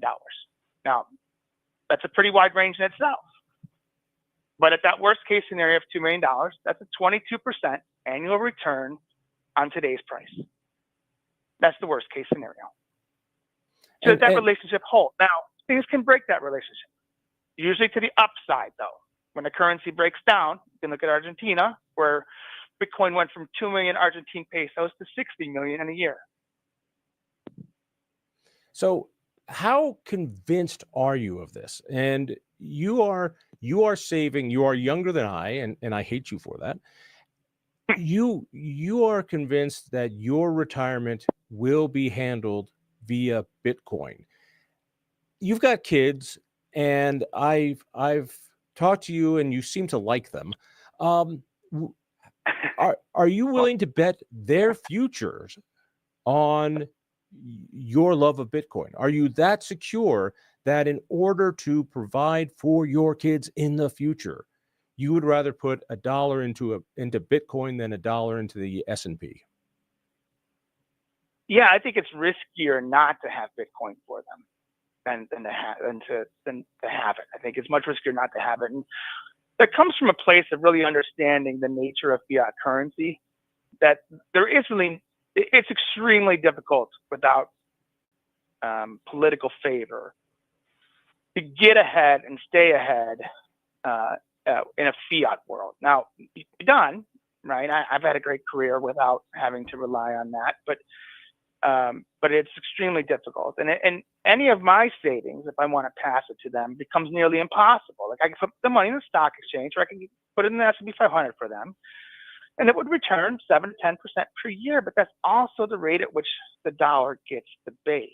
And then once you start talking about capital gains taxes and inheritance taxes, it all gets wiped out anyway, and you did not keep up with inflation. So it's extremely risky to ignore Bitcoin if you want to pass along generational wealth. Bitcoin is the only asset that I've seen that you can pass on intergenerationally, and you will far outperform increases in standard of living or anything like that. I've become a believer, and I have been petrified of fiat currency ever since I learned how to do basic math. Basic math is a dangerous thing. I urge people never, ever to learn math, because if you learn math and simple ratios, and you take a look at our money supply and our spending, you realize we're on a collision course that might not affect us, but is seemingly inevitable. Bitcoin is really the first lifeline I have felt to help me prepare for that inevitability. You feel the same way? I agree. I do. It gives you some flexibility too, as a person who wants to protect the liberty of their family. And that, gold does okay. Gold over the last 10 years has returned about 8% per year, which again is about the rate of currency debasement. But it's really hard to leave the country with your pounds and pounds of gold. You can go anywhere in this world with Bitcoin. No one will know that you have it, how much you have. It doesn't matter. And as soon as you are settled and wherever you're going and you hop on the internet, you can access your Bitcoin and you can send it. So it's much more in tune with the ideas of liberty and individual sovereignty than gold currently is. And that's why us libertarian-leaning folks go very crazy for it. It is digital gold. And again, when you say gold goes up 8%, if you invest in gold and it keeps going at 8%, well, as the currency gets debased by 8%, all right, you're treading water. Bitcoin does about 22%, and it's been doing about 50 to 40%. 22% is the worst case going forward, according to the price models that I use. Interesting. I tell you what, we've only got a minute or so. Tell people how they can get in contact with you, how they can follow you on Substack. And again, you're not selling anything. You're not pimping for a company. You're not doing any of this. You just do such great work explaining what Bitcoin is. How do they get onto your Substack? Yeah, sure. So as Jon said, I'm at the bitcoinroll.substack.com, or you can search Substack for the Bitcoin Roll. I do it for free. I've been writing about libertarian topics on money, freedom, health, family. And it's worth doing. Really David Burns, I got to run. Thank you so much. We'll talk soon. Keep it here on KNUS. At this hour, I'm Christina Owayo in Dallas, and here are your top stories. Elon Musk's Doge website is now public, with some of the first examples of waste, fraud, and overspending listed, coming from the Department of Education. The site saying instead of improving outcomes for students, here's where taxpayer dollars were going. A $4.6 million contract to coordinate Zoom and in-person meetings. $3 million contract to write a report that showed that prior reports were not utilized by schools. A $1.4 million contract to physically observe mailing and clerical operations. Doge confirmed that all of those contracts have been canceled. Next up, the Environmental Protection Agency. Doge showcasing moves made by Secretary Lee Zeldin, who said, quote, "I just canceled a $50 million Biden-era environmental justice grant to the Climate Justice Alliance, which believes that climate justice travels through a free Palestine." In addition, EPA will not be renewing its membership with Politico and Politico E&D, saving the American taxpayers $458,000 a year. President Donald Trump was handed a big victory after a federal judge ruled that the federal buyout program can move forward. Nearly 80,000 federal workers have already accepted the buyout. That's what you need to know at this hour. In Dallas, Christina Owayo, Salem News Channel.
In for Pete Boyles, I'm Jon Caldara. Feel free to text me as well. Use the Dan Caplis text line. That's 720-189-5115. And feel free to give me a call, 303-696-1971. We're chatting with a buddy of mine who runs a Substack, and he just writes on a few things, but mostly on Bitcoin. It's called The Bitcoin Roll. So thebitcoinroll.substack.com. And I just like the calm way he explains the financial situation we're in. I had a caller who asked, all right, so if I put 20 grand into Bitcoin, what am I buying? Well, imagine if you had 20 grand and you put it in a bank account, and the bank account kept up with inflation. At the very least, that's what you're doing. At the very least, that's what you're doing. Bitcoin, in its 15 to 16 year history, has averaged about 40 to 50% value increase. Now, that's to the American dollar. To other currencies, it's gone up even more. And the modeling that many have done show that it should increase on average around 22% a year. Why? Because there's only so much of it. Do you remember the Beanie Baby craze? Remember when Beanie Babies, everybody was selling Beanie Babies, and there were books on what your Beanie Baby is worth, and there'd be conferences and people would buy and trade them. It was very much like, was it the Dutch tulip craze way back in the, 1500s, 1600s, where in Holland they loved the tulips so much, people were paying crazy amounts for tulips. And people started using tulip bulbs as things to barter with. You understand the problem with that. You can make more tulips. You know, just like money growing on the money tree, you could just plant more tulips, use the seeds, and you get more money. Well, that's exactly what the American dollar has turned to since we've been taken off the gold standard. You just make more. The Beanie Baby craze fell because, oh my God, you could make more Beanie Babies. The beautiful thing about Bitcoin is you cannot make more of it. You can't take a photocopy of it. You can't counterfeit it. You cannot make more. So you trade around what you have digitally, but you cannot make more. And for people who don't understand the digital world, I understand how uncomfortable that feels. But yet you go to your Schwab account or your bank account online and you're moving around digital dollars. You pull out your credit card and you're using digital dollars. And that doesn't freak you out. I think that's much more insecure than Bitcoin. That's the beauty of it. And that's why everyone should have at least a little. Now, you're going to have these stories of, well, wait a minute. I've heard about this exchange going down and people losing all their money in Bitcoin. Yep. True enough. In the same way that there are bank robberies, people steal money and they take it. It doesn't mean the money is bad. It means their theft is bad. So somebody comes into your store, your house, steals all your cash. People don't go, oh, you see, that's the problem with cash. We need to outlaw currency because it can be stolen. Or people buy drugs with that currency, or people buy a hitman with that currency. All that stuff happens, but no one says, we really need to outlaw the American dollar because people do bad things with it or people steal it. Well, when you hear of these terrible things like the guy with FTX, I forget his name, was it Sam Altman? Bankman-Fried, that is Bankman-Fried, this rip-off artist who had everybody buying into his Bitcoin scam. and he lost everybody's money. Well, it wasn't Bitcoin that failed. It was his scam. When you hear of a con artist who has some sort of Ponzi scheme and people fall for it, nobody says, oh, we need to outlaw money so that people can't invest in the Ponzi scheme. No, they say we need to outlaw the Ponzi scheme. That's exactly the issue when it comes with cryptocurrency. It can be stolen. I have had too much of it stolen. Why? Because I moved some over to what I thought was a reputable firm to do something with it, and no, they stole it. So you got to be careful. You've got to be careful about it. But still, go and learn. Go and learn something about Bitcoin, because if you, like me, are a bit of a monetary goob and you realize the danger of making more money out of nothing. I mean, since the beginning of the Federal Reserve, we have multiplied the money supply by 6 times. What does that mean? It means everything should be 1/6 or 6 times more expensive. Let's see if we can squeeze in this call from Highlands Ranch. Dave, welcome. You're with Jon Caldara. Yeah, John, thanks very much. This is a very interesting topic for me because my son is investing in Bitcoin and Ethereum. Good for him. You won't have to take care of him when he's old. What's the difference between Ethereum and Bitcoin? Great question. They are both cryptocurrencies. They are both limited to how much that it can be created. Ethereum is less expensive, but there is a programming difference with Ethereum. You can build other cryptocurrencies off of Ethereum. You can do something called smart contracts with Ethereum. It is much more for programmers to create things in a crypto world. For instance, you could have self-executing contracts so that when a transaction is done, it automatically sends Ethereum from one party to the other. So the whole idea is that the world should be built on you can't trust the guy you're doing business with. And so Ethereum is like Bitcoin. If you're going to put money into cryptocurrency, my strong advice is only put money into Bitcoin, maybe Ethereum, but there are thousands of cryptocurrencies, and most of them are scams because they can be inflated. Does that make any sense? What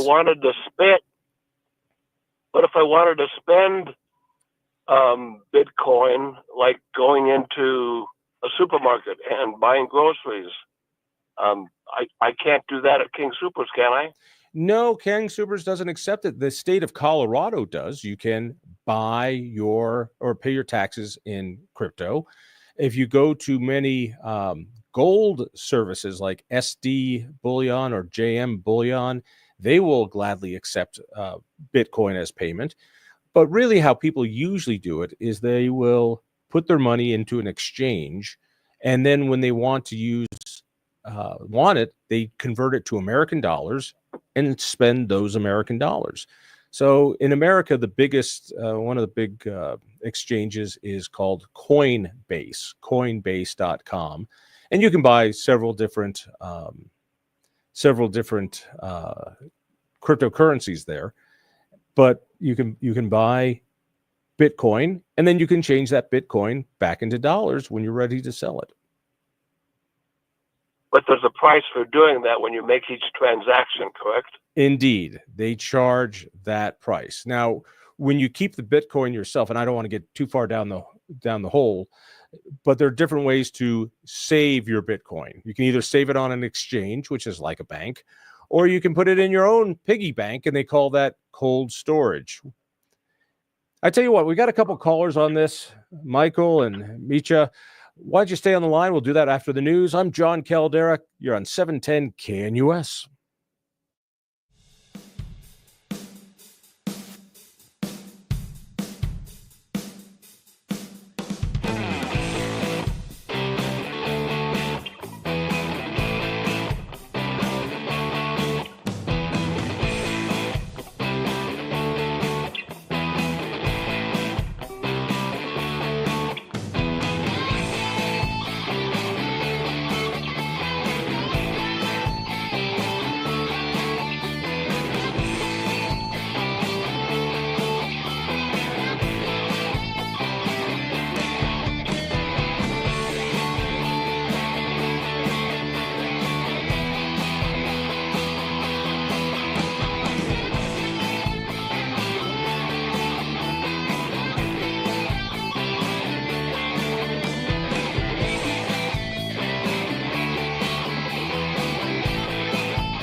Peter Boyles, no Asa'ati. I'm Jon Caldara, in for the recuperating Pete Boyles, who's got a brand new heart valve and doing well. He'll be back here next week. Last hour, we had a pretty detailed conversation about cryptocurrency and Bitcoin. I'm fascinated by it.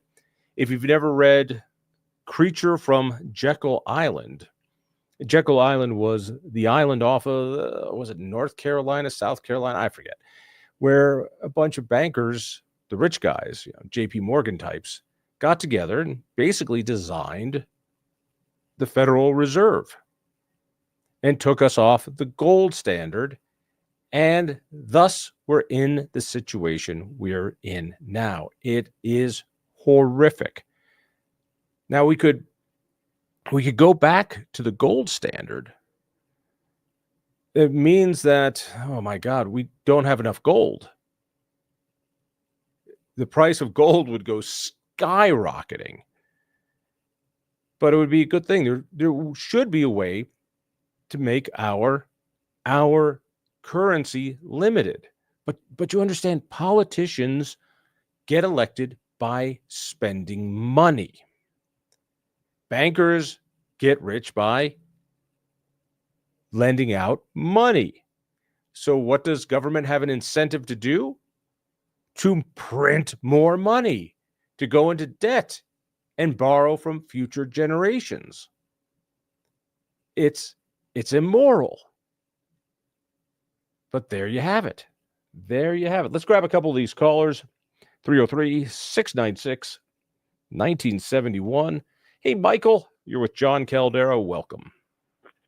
Hey, John, great show. I had a question on this Bitcoin because you said it can't be counterfeited, made. So who makes the coins? They had to start somehow, let's say 1 billion Bitcoins, the company. How come they can't make any more? That's a great question. As a matter of fact, that is the question. So some 18 years ago, a guy who went by the name of Satoshi, and turn on your radio in the back. Oh, sorry, let me turn it off. Yeah. There you go. This guy did a paper, and you can find it online still. It's basically simple technical paper that gave the framework for a decentralized currency, which has become Bitcoin. So a bunch of nerds decided to start putting together computer networks and creating some of these. And the first Bitcoins were bought for fractions of a penny because it was just trying it out of nowhere. Right. And before you know it, more and more computers would mine for Bitcoin. And let me explain that because I think it's pretty fascinating. So gold has to be mined. Now, if we were on the gold standard, the only way to make more dollars would be to go out and mine more gold. And you could only do that kind of at a slow pace. You couldn't all of a sudden double the gold supply, but you can do that with the money supply now. In Bitcoin, it's the same thing.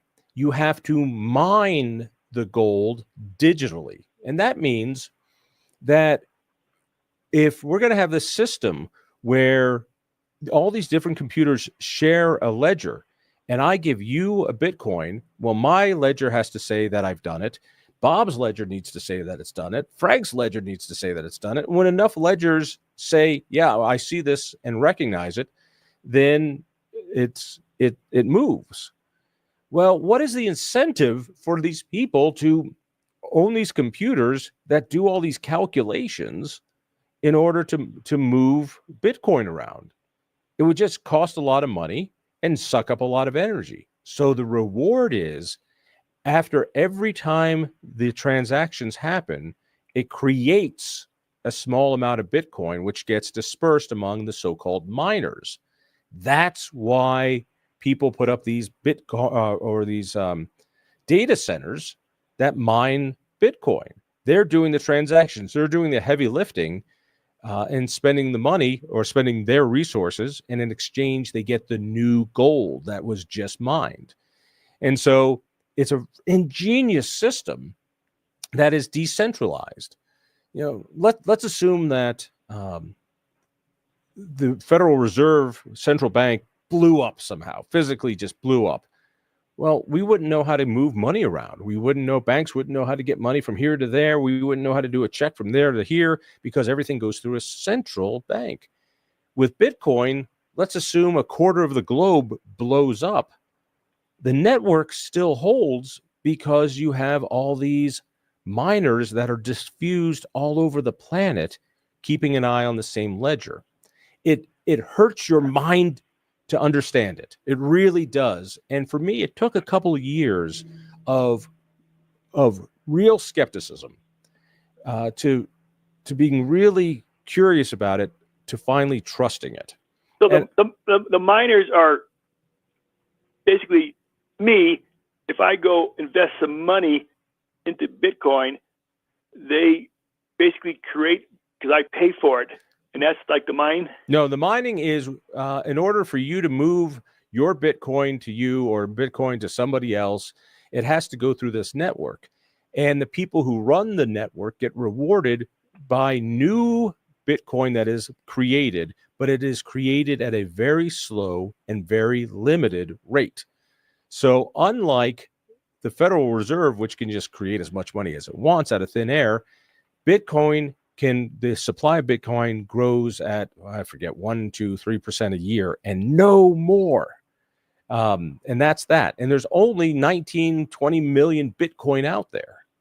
So, okay. So it does grow. So that means it is being created. It is being created mathematically. Okay. That's why it takes so many computers. Who is in charge of creating it? Everyone who wants to be. And I know you don't like that answer, so let me try it a different way. That anyone who wants to put up a Bitcoin mine or Bitcoin farm can do so. At the beginning of this network, it was just goobs, little geeks on their home computers, and that did all the mining. Now, in order to make it work, people spend millions of dollars to create data centers. They put those data centers in places that have cheap electricity near power plants and things like that, because they are crunching all these numbers to keep all the transactions going. And in exchange, they get more Bitcoin. And so you built this Bitcoin farm, and Bitcoin was at 50,000 a Bitcoin. Now that it's up to 100,000, when you get a little bit of Bitcoin, you're getting more money, and it's profitable for you to do so. Again, all of this happens without any government. All of this happens without any regulation. It is safe. It is built on a system of distrust, and that system of distrust means we have a decentralized system. What happens with that bit farm near a power plant, the big, huge one? I've seen pictures of them. Yeah. Okay. It blows up. Some terrorist gets it. Yep. Absolutely could happen. And then is all your money gone, or Nope. is it backed up by all the other gazillion people around the world? It is backed up by all the gazillion people around the world. It's code. Because they have the same ledger, this ledger thing. Everybody has it. Everyone is sharing the same ledger. And I say, do you see what I see? Yeah, I see it. Does Frank see what I see? Yeah, we all see it. All right, that's the ledger. And every 10 minutes, it's the ledger is signed off by the network. And so it's more of a problem if the central bank, let's say the Fed, if their system blows up, then we're all screwed. But in Bitcoin, since it's decentralized, if some power plant goes off, if someone hacks it, if there's one city goes and is nuked, it doesn't change anything. Oh, yeah, isn't it? It is absolutely mind-boggling, and kind of like learning the theory of relativity, Einstein's E = mc², which takes you some time to wrap your brain around it. I guarantee you it will take time to wrap your brain around this. Federal Reserve gets their cut. They get a small piece, but it adds up when they transfer all this money to the banks, et cetera, back and forth. That's how they make their dough. Bitcoin makes it. Who pays? How do they get their money to pay for these? Oh, good Lord, $50 million Bitcoin sites drawing all this power? Exactly. They're the ones who process all the data. And by the calculation that is made and agreed to by everyone in the network, when they do that, every 10 minutes, a little bit more Bitcoin is created and they get it. That is their incentive to do the hard work of running all the computers. Because it's mass scale, like our Federal Reserve Bank. Yeah, but so we're changing bankers, but the nerd bankers are controlling everything. No, close. You're very, very close. Let me try it a different way. We're trading the political single bank, right, for you being your own bank and other people being their own bank, and it being completely diffused over. Well, I don't see much difference in, because the Federal Reserve is not government; it's privately owned. So why don't? No, it is, but it's government run. Well, it's oversighted really by that one dude, and that's about it. No. There's actually the Board of Governors. There's many appointments to the Federal Reserve Board, and politicians, every one of them know. Yeah, they're all politically chosen, okay. And there are several different regional reserve banks, and they are supposed to work. It is a fixed system. Nothing good happens from government control. Or I tell you what, wipe the slate clean for your brain for a second. Take the dry eraser and erase it. At the founding of our nation, our founders were very wise, and they had a separation of church and state because they understood the danger if the state politicians ran the church. Right. One of their oversights was, and they didn't even think about it because the government really didn't do money back then, there should be a separation between church, like church and state. There should be a separation between government and money. If they never said, here is the official money of our team, and instead different banks would create their own systems, you know which one would work? It would be like the old Bank of England when it was private. When the Bank of England was private, they held gold. You could look at the gold, and they would give you pound notes as a representation of that gold. And if you added up all the pounds that they had, it would equal how many bars of gold they have. And it was a private system. If money was a private system today, we wouldn't have this problem. I know. Awful, isn't it? Hey, thank you so much for the call. I appreciate it. Let's grab a couple of these texts as well. Let's see. Talking about Bitcoin, I'm impressed more than ever with the idea that in reality, money is imaginary. Oh, what a great thing, as writer wrote. We use dollars imagining they are worth a certain amount and can buy certain things. That sounds the same as Bitcoin. By the way, we used to have a gold-backed dollar. All right, that's what it was backed by. Today, your dollar is backed by faith. It is a faith-based currency. You have faith that when you get this piece of paper, that you'll be able to go down to the store and buy some bread with it. The guy selling the bread also has faith in it. But really, that's it. Remember what happened before World War II in Germany. They too had a debt problem. They owed a lot of money. They needed more money. So what did they do? They printed more money. And then they printed more money. And then they printed more money to the point that they had hyperinflation. And as soon as you got that paper dollar, you ran to the store to try to buy your bread before the price of bread went up. And it would go up every hour. That's what happens when it gets out of control. The Federal Reserve is supposed to keep it from going out of control. But they haven't done a very good job. It keeps doubling. It has grown by 6-fold since we got off the gold standard. Now, the difference is, this guy asked on the text, what possible value can there be in a bunch of computer transactions? Again, it's imaginary, and it depends on the perception of Bitcoin being of value. I don't think I'll ever really understand it, he writes. I'm just deeply suspicious of Bitcoin at this point and not sure I would want to invest. All right, remember, invest is the wrong word. Bitcoin is not a company. It's not a stock exchange. It's just a digital representation that cannot be recreated. It is like digital gold. Some of you have gold.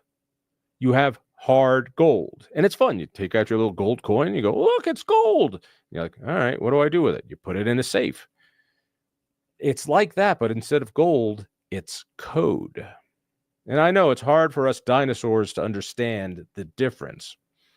It is computer code. Now, what's different is, yes, your dollars are digital. You go to your bank website or on your app, and you look at how much money your bank's computer says they have, and you believe it. You're not holding it, and it is digital. And this what hurt my brain for so long was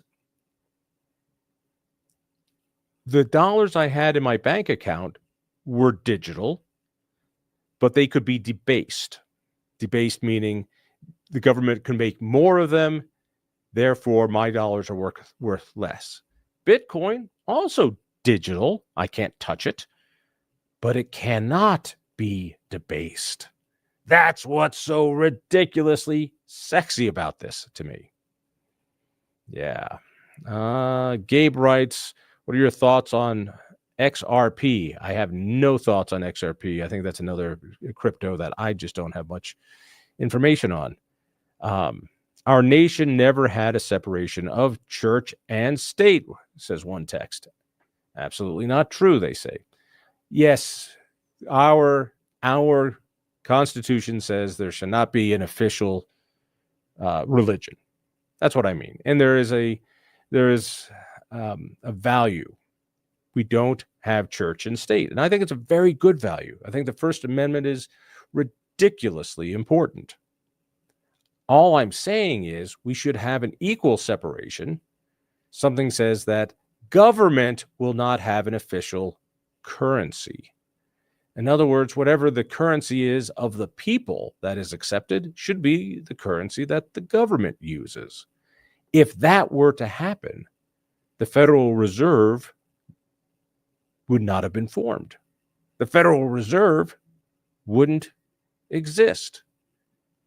And whatever private system that we decide to call money, the government would have to use that.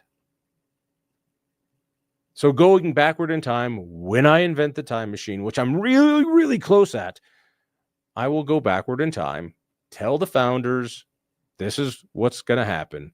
So separate money and state. Oh, and by the way, on that Second Amendment thing, people aren't going to understand that well-regulated malicious stuff, so just leave it out and just say the right of the people to keep and bear arms. That's what you mean. Just say it that way. By the way, I am taking contributions in Bitcoin to help me build such a time machine. I think that would be cool. We're really close. All right. Let's switch gears. When we come back, I want to talk about the restaurants downtown Denver who are finally saying enough and begging the mayor for change. I'm Jon Caldara, 710 KNUS.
Pete. I'm Jon Caldara.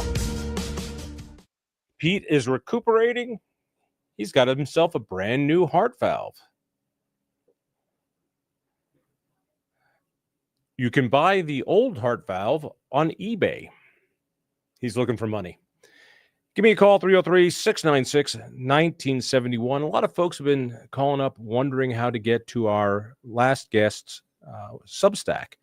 It was David Burns. He runs this great Substack, and Substack is a online service where people write articles, and you can subscribe to different reporters, different writers.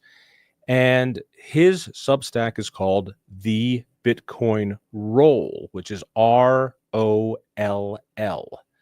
So if you're looking to get to him, just go to thebitcoinroll.substack, one word, .com. So thebitcoinroll, all one word, .substack.com. And on that, he just does a great job, and he doesn't write every day, but close to, and he speaks in English. There are a lot of people who write on Bitcoin and all these things, and I really can't follow them because, I run a think tank. It's not like I'm smart. And while you're at it, check out our think tank. Go to Independence Institute. It's Colorado's premier force for limited government and personal and economic liberty. Go to thinkfreedom.org. Thinkfreedom.org. That's it. We also run CompleteColorado.com. CompleteColorado.com every day aggregates the state's most important stories and has our original reporting, also has links to Devil's Advocate, my show, Power Gab, the only show about power and energy issues in Colorado, and all sorts of great audio and video stuff right at CompleteColorado.com. All right, enough of pimping myself. Let's get to this. I found it satisfying that finally restaurant owners are starting to speak up. This from the Denver Gazette. Several Denver restaurants said they are at a boiling point with the state of downtown. In a letter to Mike Johnson and city leaders, David Query, owner of Jack's Fish House and Oyster Bar, expressed frustration with the mayor, noting he had promised on the campaign trail to turn downtown around. Several other major restaurateurs in the Denver area signed on to the letter. And with quotes like this: "You ran your entire campaign platform on restoring our downtown Denver business district. It has gotten worse since you took the position, even though you have received $550 million toward stewarding it in a different direction." Wow. This is the current vibe and energy in our downtown streets, and our longtime Lodo and Larimer guests are now driving to Cherry Creek and Northfield and Golden for dinner and entertainment, he writes. We are watching the 10th district fall completely apart. The entire downtown traffic plan and bike path cluster implemented over the last 2 years is a catastrophic disaster. The restaurateurs write to the mayor. About friggin' time they do this. So a spokesperson for the mayor's office said that it's the mayor's goal to make downtown a safe place for workers, residents, tourists, and businesses. That's why Mayor Johnson has helped remove large tent encampments, increase blah, blah, blah. No. And it's not just the crime. It's not just these silly bits of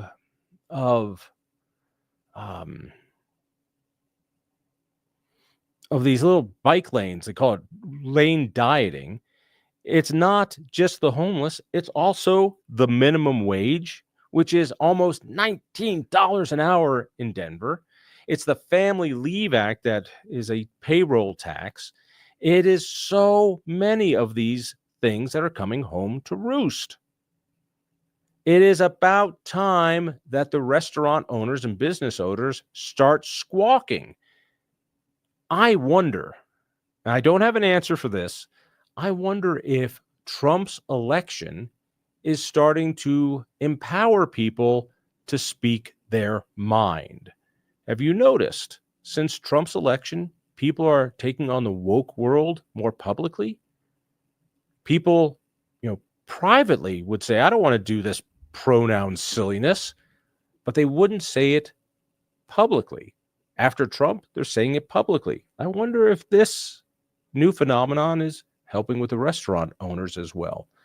Hey, we're still getting people calling on Bitcoin and stuff. I'll grab a couple of those, but I want to get your thoughts on restaurants too. Let's go out to Englewood and talk to Ron. Welcome, Ron. You're with Jon Caldara. Thanks for the welcome. I'm enjoying the conversation today. I'm the last person to even think about this Bitcoin thing. Yep. But the guy got me interested. the bastard. Yes, dang him. And I was asking Adam, I didn't get his name or his site.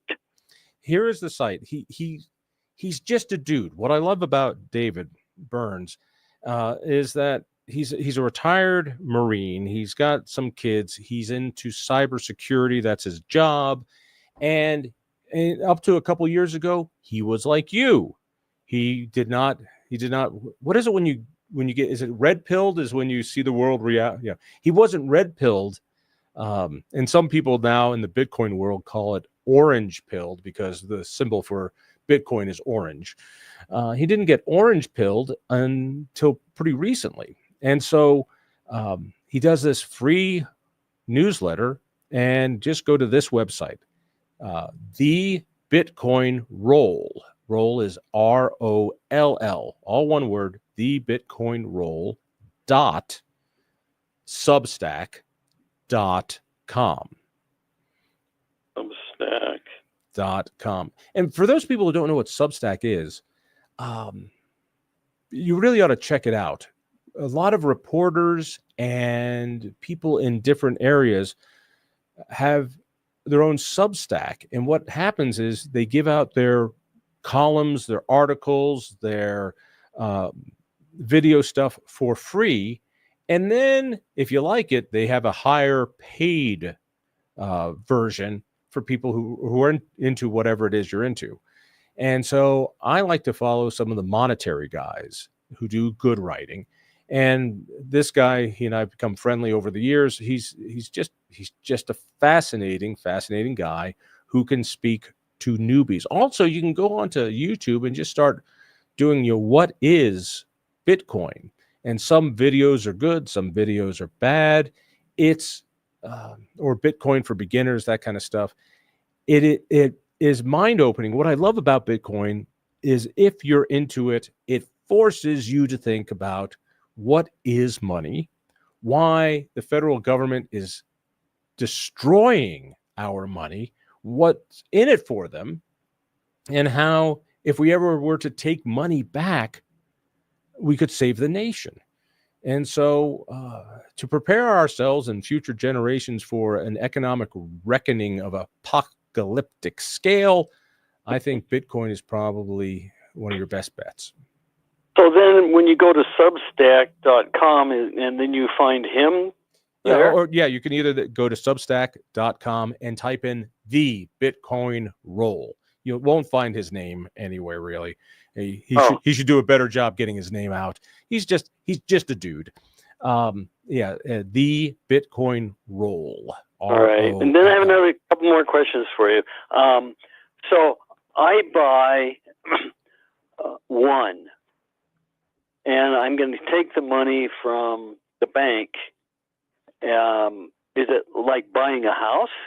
I have it wired to an address? You can go to places like Coinbase. What you want to look for is an exchange. These are called Bitcoin exchanges. Binance is another one. The Chinese own that one. They're all pretty reputable. And you buy your Bitcoin, you make the order, and either you pay with a credit card, which means there's a credit card fee, or you pay out of your checking account, which means it takes a few days for the money to clear and for you to look at your Bitcoin, or you can have it wired if you want to do it immediately. I just have it come out of a checking account. Now, mind you, I bought a Bitcoin, oh my God, 8 years ago for like $500. It's worth $100,000 right now. And it was going to be worth more in the future. I made a terrible mistake a few years back when Bitcoin was at like 14 grand because I bought one at 500 or 600 or 1,000, I don't know. And I sold it and used it to fix up my deck at my home. I wish I had it back. I wish I had it back. Yeah, your old deck. Yeah. Well, I mean, I sit on the deck. And, the opportunity cost of that deck has grown dramatically. It was, 14 grand when I pulled it out. Now it's 100 grand. It's like, this is a 100 grand deck. It felt better when it was only a $14,000 deck or whatever it was. Oh, it wasn't the exchange. It was what you did with it when you went through the exchange. Exactly. The exchange screwed you. It's the same thing when you buy a stock and that stock, you sell it too early or you sell it for a loss. And by the way, you need to be warned about Bitcoin. Bitcoin is volatile. The price goes skyrocketing and then it plummets. And then it skyrockets and it plummets. But if you look at it over time, since in its 16 years of existence, it grows on an average of 40% a year. And I don't want to get into the Is that because of demand, supply and demand? Only because of it's like the price of anything. The price of anything only happens because of supply and demand. Okay. And so there's a 4-year cycle that Bitcoin goes on. There's a technical reason for it. It's not really worth going into. I guarantee you put in whatever you want to put into Bitcoin now. In 4 years, you will be very glad that you have. That's all. Okay, what's the repercussion of then there's no taxes in and out? What a superb question. Is it gross money to the IRS? And this is the other part that makes Bitcoin and government so awful, which is the government on one side wants to call it money. On the other side, they want to call it a currency or an investment. Basically, it's this. The IRS treats Bitcoin the same way you treat a stock, as an equity. So if you hold it, there's no cost. It goes up in value, there's no cost. When you sell it, you are open to taxes, capital gains taxes, and other stupid taxes. That's why some people are now starting to figure out how to keep Bitcoin in their IRA, because in an Roth IRA. And again, I don't have enough information on this one. So that way, when it goes up in value, you're not taxed on it. Fascinating idea. By the way, I enjoy when you celebrate your son. Oh, thank you. For those who don't know, my son, Chance, has Down syndrome, and he is, how to put it, he is John Belushi. He is a wrecking ball. He is a party on 2 feet. He is pure joy and naughtiness rolled up in one. I am blessed. And like every parent who has a severely handicapped kid, you talk to them and they'll say the same thing. Yeah. They'll say something along the lines of, if Timmy didn't have blank, I would almost wish that he did, because I learned so much from him. That's a coping mechanism our brains do. Right. Those of us who have handicapped kids, if you don't develop that, you'll go suicidal. You'll just go off a deep, deep place. And so that human brain turns it into a positive. And my son makes it so easy because he's just naughty and happy all the time. How old is he now? He is 20 years old. All right. So think about this. For those of you 20-year-olds, I have a 20-year-old that still has Santa Claus. All right. That is the most awesome thing. And whatever I feed this kid, how do you like it, Chance? And he goes, great, John. I mean, I could find a dried up hot dog under the refrigerator, feed it to him, and he'd love it because he loves everything. My son lost the use of one leg after a COVID shot. Oh. And boy, our world went upside down. Yep. And he finally got it back 2.5 years later. But every time you talk about your son, and I was thinking about my son during that. It is pretty wonderful. I'm so glad. I got to run to a break. I'm glad your son is doing so much better. I'm Jon Caldara. Give me a call, 303-696-1971, and keep it here, 710 KNUS. At this hour, I'm Christina Owayo in Dallas, and here are your top stories. The wife of one of the so-called activist judges who is blocking President Donald Trump's executive orders, Judge John Bates, is married to the founder of a USAID-funded NGO. Carol Reese, who is also a Democrat attorney, started the NGO Hope for Children in Ethiopia that has been receiving USAID taxpayer money for decades. Her husband, Judge Bates, who ruled against the Trump administration on issues related to gender identity policies, ordering web pages related to gender identity and sex changes to be republished to government sites, is now facing scrutiny over his wife's ties to USAID.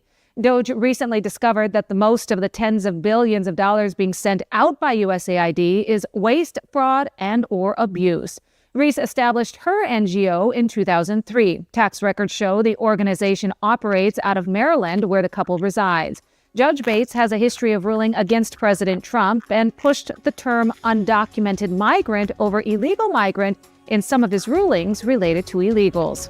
The terror group of Hamas says it will release the next group of 3 Israeli hostages this weekend. Hamas had threatened to delay the next release, claiming that Israel was not complying with the ceasefire terms. In Dallas, Christina Owayo, Salem News Channel.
Oh, I love this book.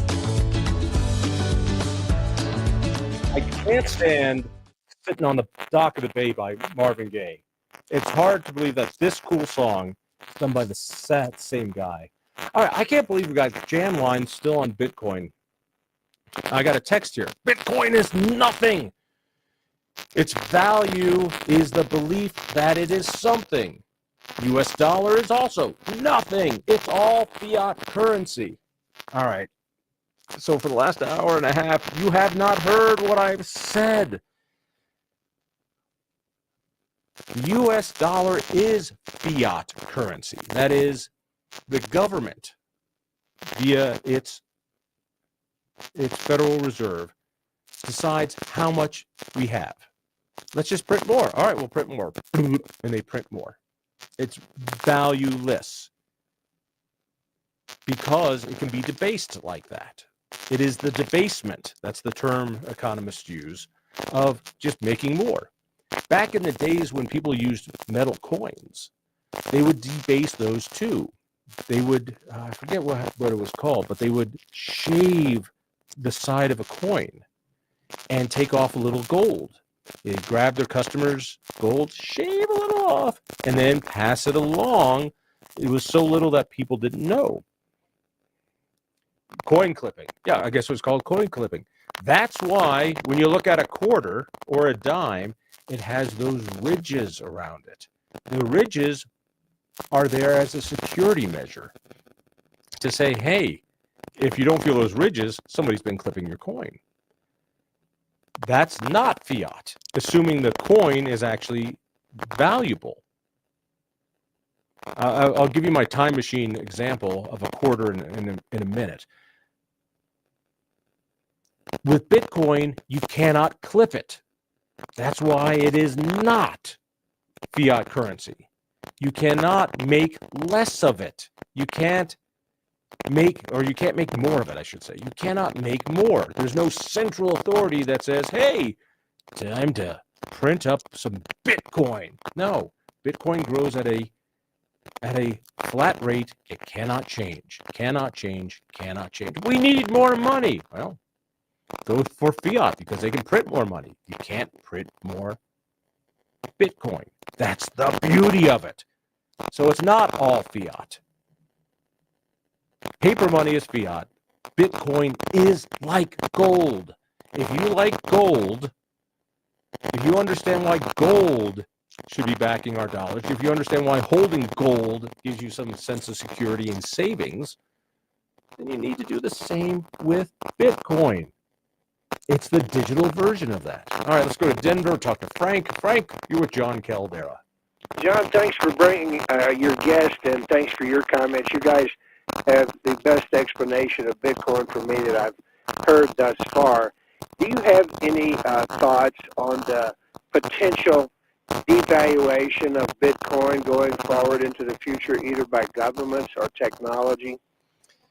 Everyone wants to come up with a reason why Bitcoin will fail. And every couple of years, Bitcoin crashes. And the price of it drops down to a fourth of what it was. And everyone says, see, it's over, it's done, it failed. And then it grows back up. If you look over the scope of it, over the 16 years, on average, it's gone up 40%, 50% a year.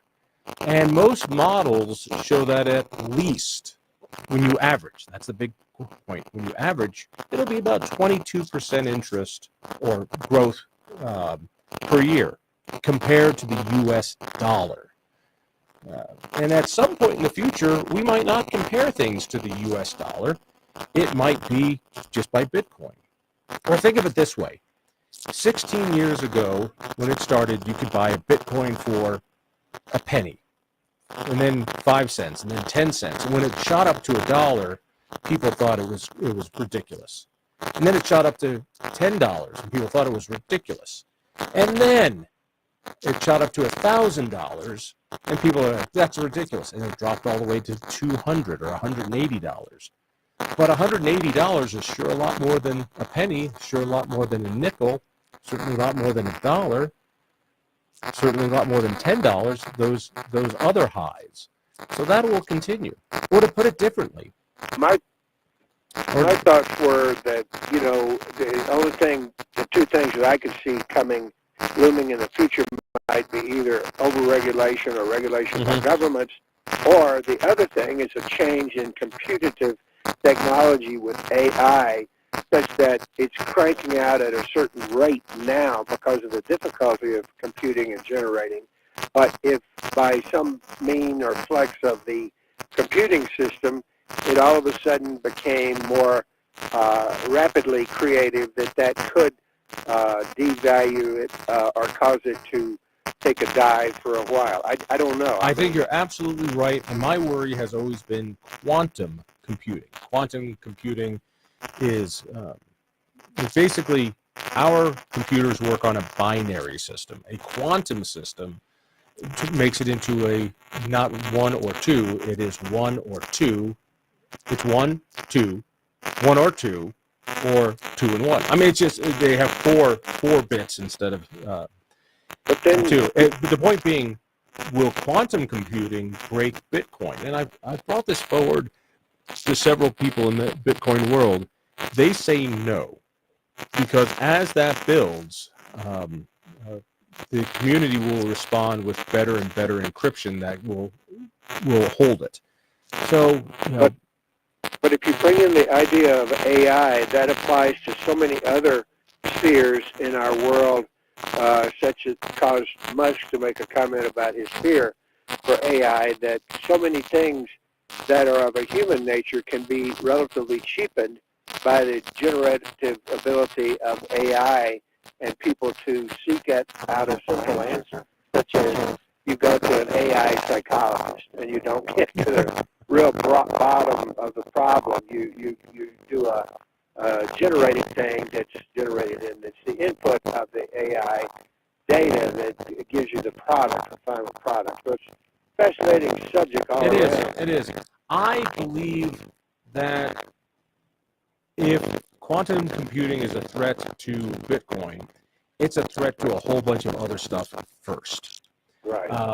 And again, you can be old-fashioned and just keep your money in gold if you're worried about that. It goes up about 8% a year. It keeps up with inflation, so you can do that too. But even that can be debased. Let's say that in the future, as technology evolves and changes, some other element becomes very valuable, and let's say that lead, all of a sudden, which is a cheap, element, becomes something that is used in something that we need more, and it cheapens the value of gold. All of a sudden, things cheapen. Yeah. Switch over to lead. Hey, thanks for the call. Let me grab a couple of these others. I can't believe everyone still wants to chat on about monetary policy. My God, KNUS listeners are goobs, complete geeks, I tell you. Hey, Gary, you're with Jon Caldara. Oh, hi, John. I work for the IRS, and, I view Bitcoin as, it's not similar to the dollar, it's an investment, and it is taxed like an investment. Right. An earlier call indicated if he went to King Soopers and paid for his groceries with Bitcoin, if that was ever legal, he would need to pay tax on that purchase of groceries, which would be the difference between the value of the Bitcoin when he bought it and when he purchased the groceries. So that's right. That's why I disagree. Yes, the government treats it as an investment. I hope in the future, maybe Trump will do this, he will not tax it as an investment, but use it as a currency. And you're right, he'd have to pay taxes on the gains, or he could take a tax credit for the losses if he bought Bitcoin when it was high. But you're absolutely right. He could take the losses to offset gains. John, the part that, and if you've made that much of a gain in 7 years, that's great. I think, it's an investment people should consider, but they should realize it's not FDIC protected. Yep. And also, neither is the thing I don't understand, I'm pretty good with math, but I know with the Bitcoin mining. Hey, we're going to take a break. I tell you what, we'll put you on hold and we'll get you right after this. I'm Jon Caldara, 710 KNUS. At this hour, I'm Christina Owayo in Dallas, and here are your top stories. The USAID has been in the spotlight recently as Elon Musk's Department of Government Efficiency, aka DOGE, has been auditing the organization to figure out what American taxpayer dollars are being spent on and how his department can cut the waste, fraud, and overspending from the budget. Some of the payments he found are more than questionable, such as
That's what you need to know at this hour. In Dallas, Christina Owayo, Salem News Channel.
Welcome. I'm Jon Caldara, in for the recuperating Pete Boyles. Let me do a real quick recap for you. Pete Boyles is still alive! So that's good news. Pete had a heart valve replacement. We talked to him in the very first hour. He sounds great. He's going to be back next week. They were able to find his heart. They had to use a microscope, but it's all better, and that's good. I do the show before Pete. It starts at 7 a.m. on Saturday mornings. It's so much nicer doing it now because I'm actually awake. I don't know. I'm not a morning person. Morning people are weird. They're just so bright and bubbly. They deserve to get slapped. Any hoozles. Tune in for that. Also, check out Independence Institute, the organization I run, which for 40 years now has been the go-to place for personal and economic liberty in Colorado. If you like our taxpayer Bill of Rights, if you like our concealed carry permits, if you like term limits, if you like charter schools, I could go on and on. None of those things would happen without the Independence Institute. So please, go to thinkfreedom.org. Sign up at least for my newsletter. It's free, and I won't scam you. Don't worry. CompleteColorado.com is where you go for all Colorado news and views. Also free. Check it out. Make it part of your daily routine to go to CompleteColorado.com. And I had a guest on in the second hour talking about Bitcoin, and the lines have been lighting up all morning. People are fascinated by this. For me, it's a fascination because to understand Bitcoin, you need to understand monetary policy. And most of us understand that something is very, very wrong. That's why many of us buy gold. We know that our dollar, our fiat dollar, has been debased. That is, presidents come in, and all of a sudden the Federal Reserve creates more money out of thin air, and prices go up. Or let me say it this way. Inflation used to be fantasy. When our money was based on gold, every year the dollar bought more. Every year the dollar bought more. If you save dollars, every year your buying power increased. Inflation is not a phenomenon of nature. Inflation is a phenomenon of an ever-growing money supply. That's why it's so very wrong. At the end of last hour, we were talking to Gary. Gary got cut off. Gary, you had one last point to make. If you could make it quickly, go right for it. Yeah, I'm hoping you can help me understand a little bit about mining Bitcoin. So I understand Bitcoin is code, computer code that's connected via blockchain technology. But what I want to know is you mine and create more of this blockchain. So they are adding to the amount of Bitcoin that's out there. But what exactly, when you mine gold, you end up with a new bar of gold. Right. When you mine Bitcoin, what are they doing to you the are code? Getting, How let me see if I can explain it quickly. And it takes a little while to get this stuff. When you mine Bitcoin, that's just a term for you do the calculations and run the code for everybody else's transactions. And as a reward, every 10 minutes, a little bit of Bitcoin is created and you get a portion of that. So you get a portion of the new Bitcoin that is created by the code. The software creates a new token, a new computer token that is also code. And if you are the guy who's done all the work to help keep all the transactions on this big ledger going, well, your reward is you get some of the new coin. And that's how the Bitcoin supply grows. Compare that to the Federal Reserve, where a bunch of guys who are smarter than we are, because they've got college degrees, they decide, today we need $50 billion more in the economy, and they type it into the computer, and all of a sudden there's $50,000 more in circulation. Bitcoin. Bitcoin can only grow by its set rate, and that set rate doesn't change. Right. Okay, that helps me. I thought you were saying that Bitcoin does not grow, but it does grow. It grows at a very slow, predictable pace that is a linear, it's like, what is it, 2% a year, something like that. It's really tiny. Really, really tiny. Does that help? Yes, thank you, John. Thank you. All right. Let me grab Susan here.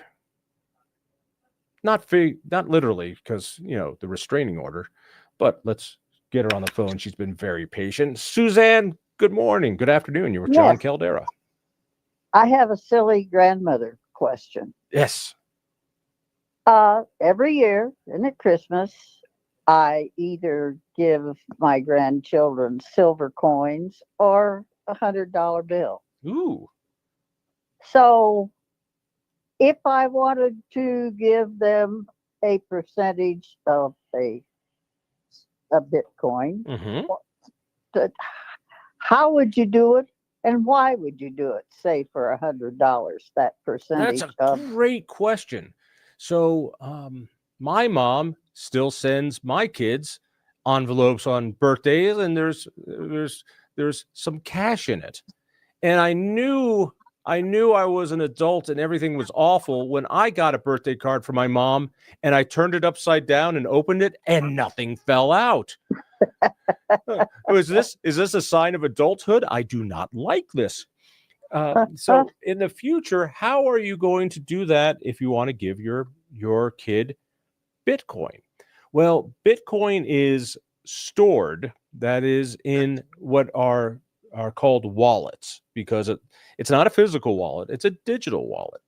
And my guess is your kids and other kids have things called Venmo, which is a way to digitally give money from your bank account to their bank account.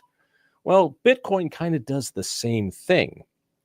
And they have a wallet, and you could send money to their wallet, and they would Bitcoin to their wallet, and then their wallet would have more Bitcoin, your wallet would have less Bitcoin. And over time, they could save that, they could spend it, they could do whatever they like. There's a way to do it. You just cannot put it in a physical card very easily. Yeah. And it's taxed because it's an investment. It is taxed when you sell it. So when you sell it and turn it into dollars, then it's going to get taxed. And when your grandkids sell it, it's going to get taxed. So what they should do is let it ride for years. Yes, it is the best savings there is. Matter of fact, imagine if you could give them $1. A lot of grandparents would give their grandkids a savings bond, an AA savings bond. Right. And that's cool. And then years later, it was worth a lot more. But the savings bond pays what, 4% interest now? Imagine if it paid at least 22% interest. That's really what Bitcoin does. Okay. Does that help? Yeah. So who do I contact to do this? I would go to an exchange like Coinbase.com. Coinbase.com. Again, they're not paying me anything. That's just one of the many places where you can exchange your dollars for digital Bitcoin. So go check it out. You don't have to do anything. Go learn a little bit more. I'm not suggesting anybody jump crazy into this, but I do recommend everybody go out and buy $20 of Bitcoin and see what it feels like, and look at that and see how it grows or how it shrinks, and get a feel for it. Just do $20, just do $50, and. So I mean, I figure I'm not out anything anyway if I do 100. Yeah, exactly. Yeah, I think you're right. Have yourself a wonderful morning. Let me do this quick story. And Lynn and Michael, I promise I'll get to you. Here's the story of money debasement. I have a time machine. I'm in 1965, and I have a cool time machine. It takes a gallon of gas to make my time machine jump. Gas is 25 cents a gallon, so I go and I buy 25 cents of gasoline in 1965, fuel up my time machine, jump to 2025. I jump ahead 60 years. And now it's time to jump back. So I reach into my pocket and I have 2 quarters in my pocket. Well, one quarter is a 1964 quarter. The other is a 1965 quarter. Now, if I used one of those quarters on the first trip, and I said, don't worry, I'll still have a quarter for the trip back. If back in 1965, I used the 1965 quarter to pay for that gas, and I brought forward the 1964 quarter to today, since 1964 was the last year that quarters were made almost solely of silver. They weren't sandwiched with those other alloys. So the coin had value of itself. Today's value of a 1964 coin quarter is about $15 to $18. So think about that. In 1965, a quarter would buy me a gallon of gas. But if I had the silver quarter today worth $15, I could buy 4 gallons of gas. 4 gallons of gas because I happened to bring forward the right quarter.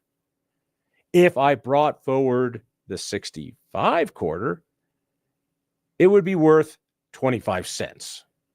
I would be able to buy a thimble's worth of gasoline, and I wouldn't be able to get back to my own time. That is the story of debasement. Not the basement of your house, but currency debasement. That's what we're trying to avoid. So when you give your kid $1 and say, in 50 years, go buy yourself something, you're giving him that 1965 quarter. And in 60 years, it's going to be worth a penny. You give him a gold coin today, it'll keep up with inflation. Isn't that what you want? I think so.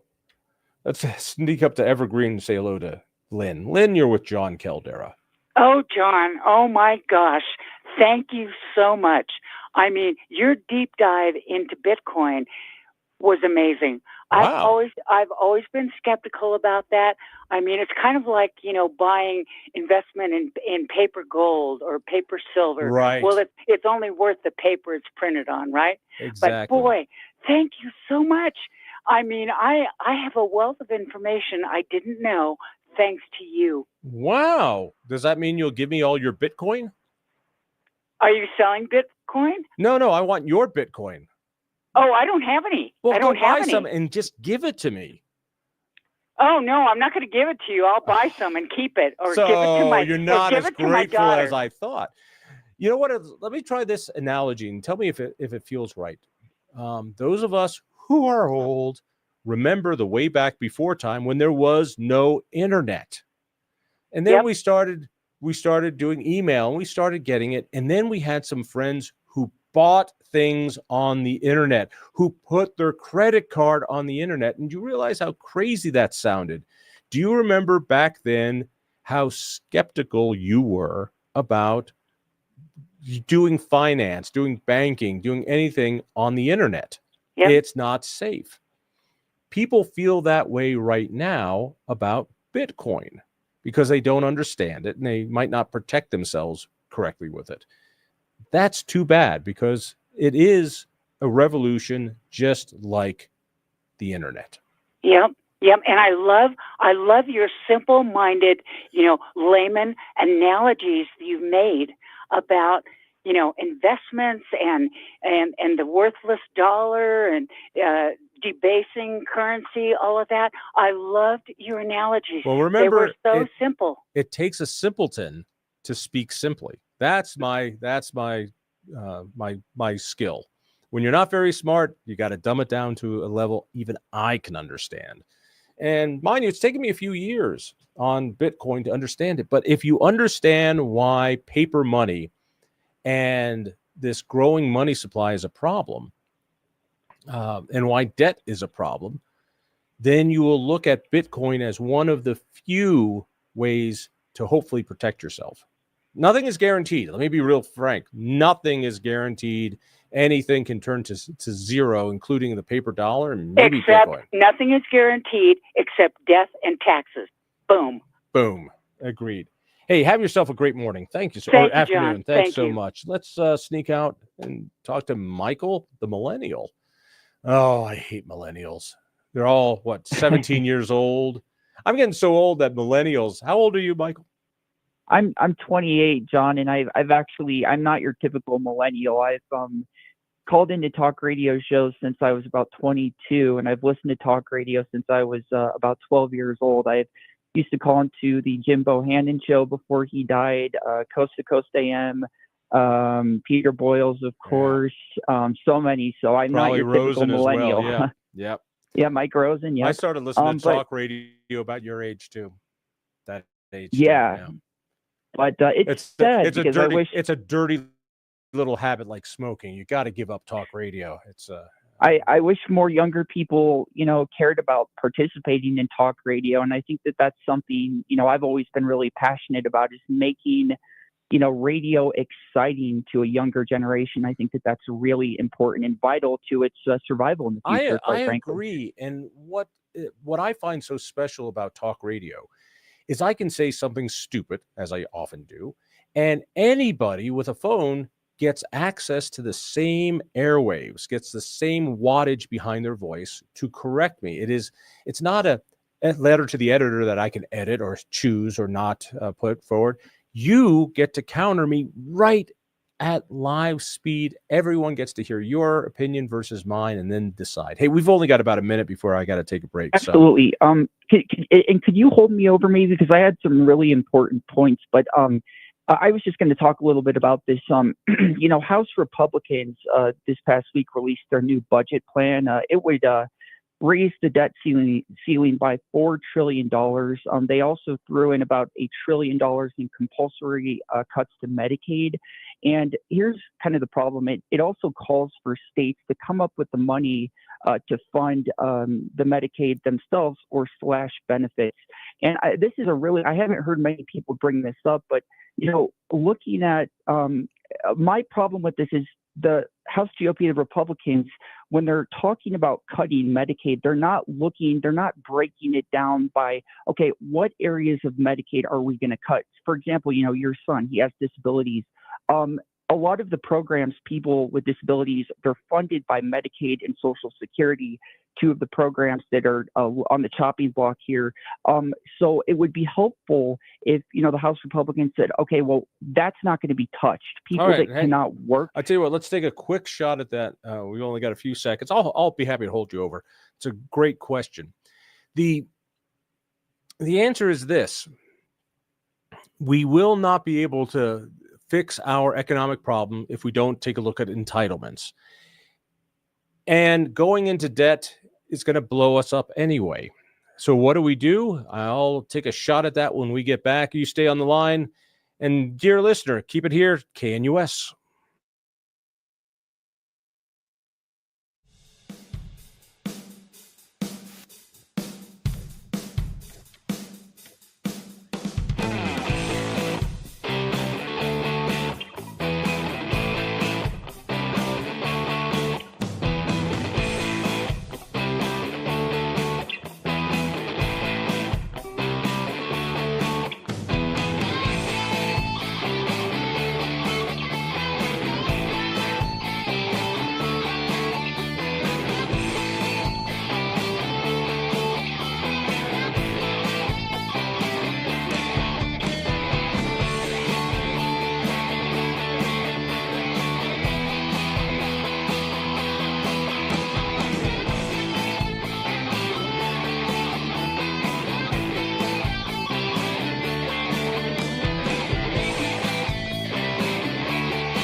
24 minutes after. I'm Jon Caldara. Peter Boyles is recovering from open heart surgery. It's not. How crazy is that? The man has a bionic heart valve now, and they sneak it up your artery and shove it right in there. They don't take out the old one. They just open it up, and the old one seals around it. Isn't that great? Oh, he'll be back. Don't you worry. 303-696-1971. We were talking to this darn millennial. I hate I bet you even have hair, don't you? You have hair, don't you? Well, it's receding, but I still not have it, not thankfully. fast enough, Michael. Not fast enough. So Michael asked a great question at the end of the last segment, basically about Medicaid cuts. And let's remember, Medicaid has grown out of control. Medicaid, which was made for people who cannot help themselves, people who are too poor, or people who are handicapped. When Obama came along, he said, oh, this is a great idea. We'll use Medicaid to buy healthy young people insurance, and we'll use Medicaid. So now Medicaid is an entitlement. Something like 80%, I've got that number wrong, of what the government spends is now on autopilot. That's Medicare, Medicaid, Social Security, VA. Those items are on autopilot, and Congress has put them off the budget.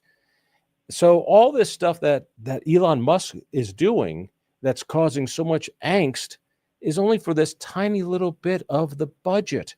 So he's only looking at a tiny fraction of a tiny fraction, and people are still freaking out.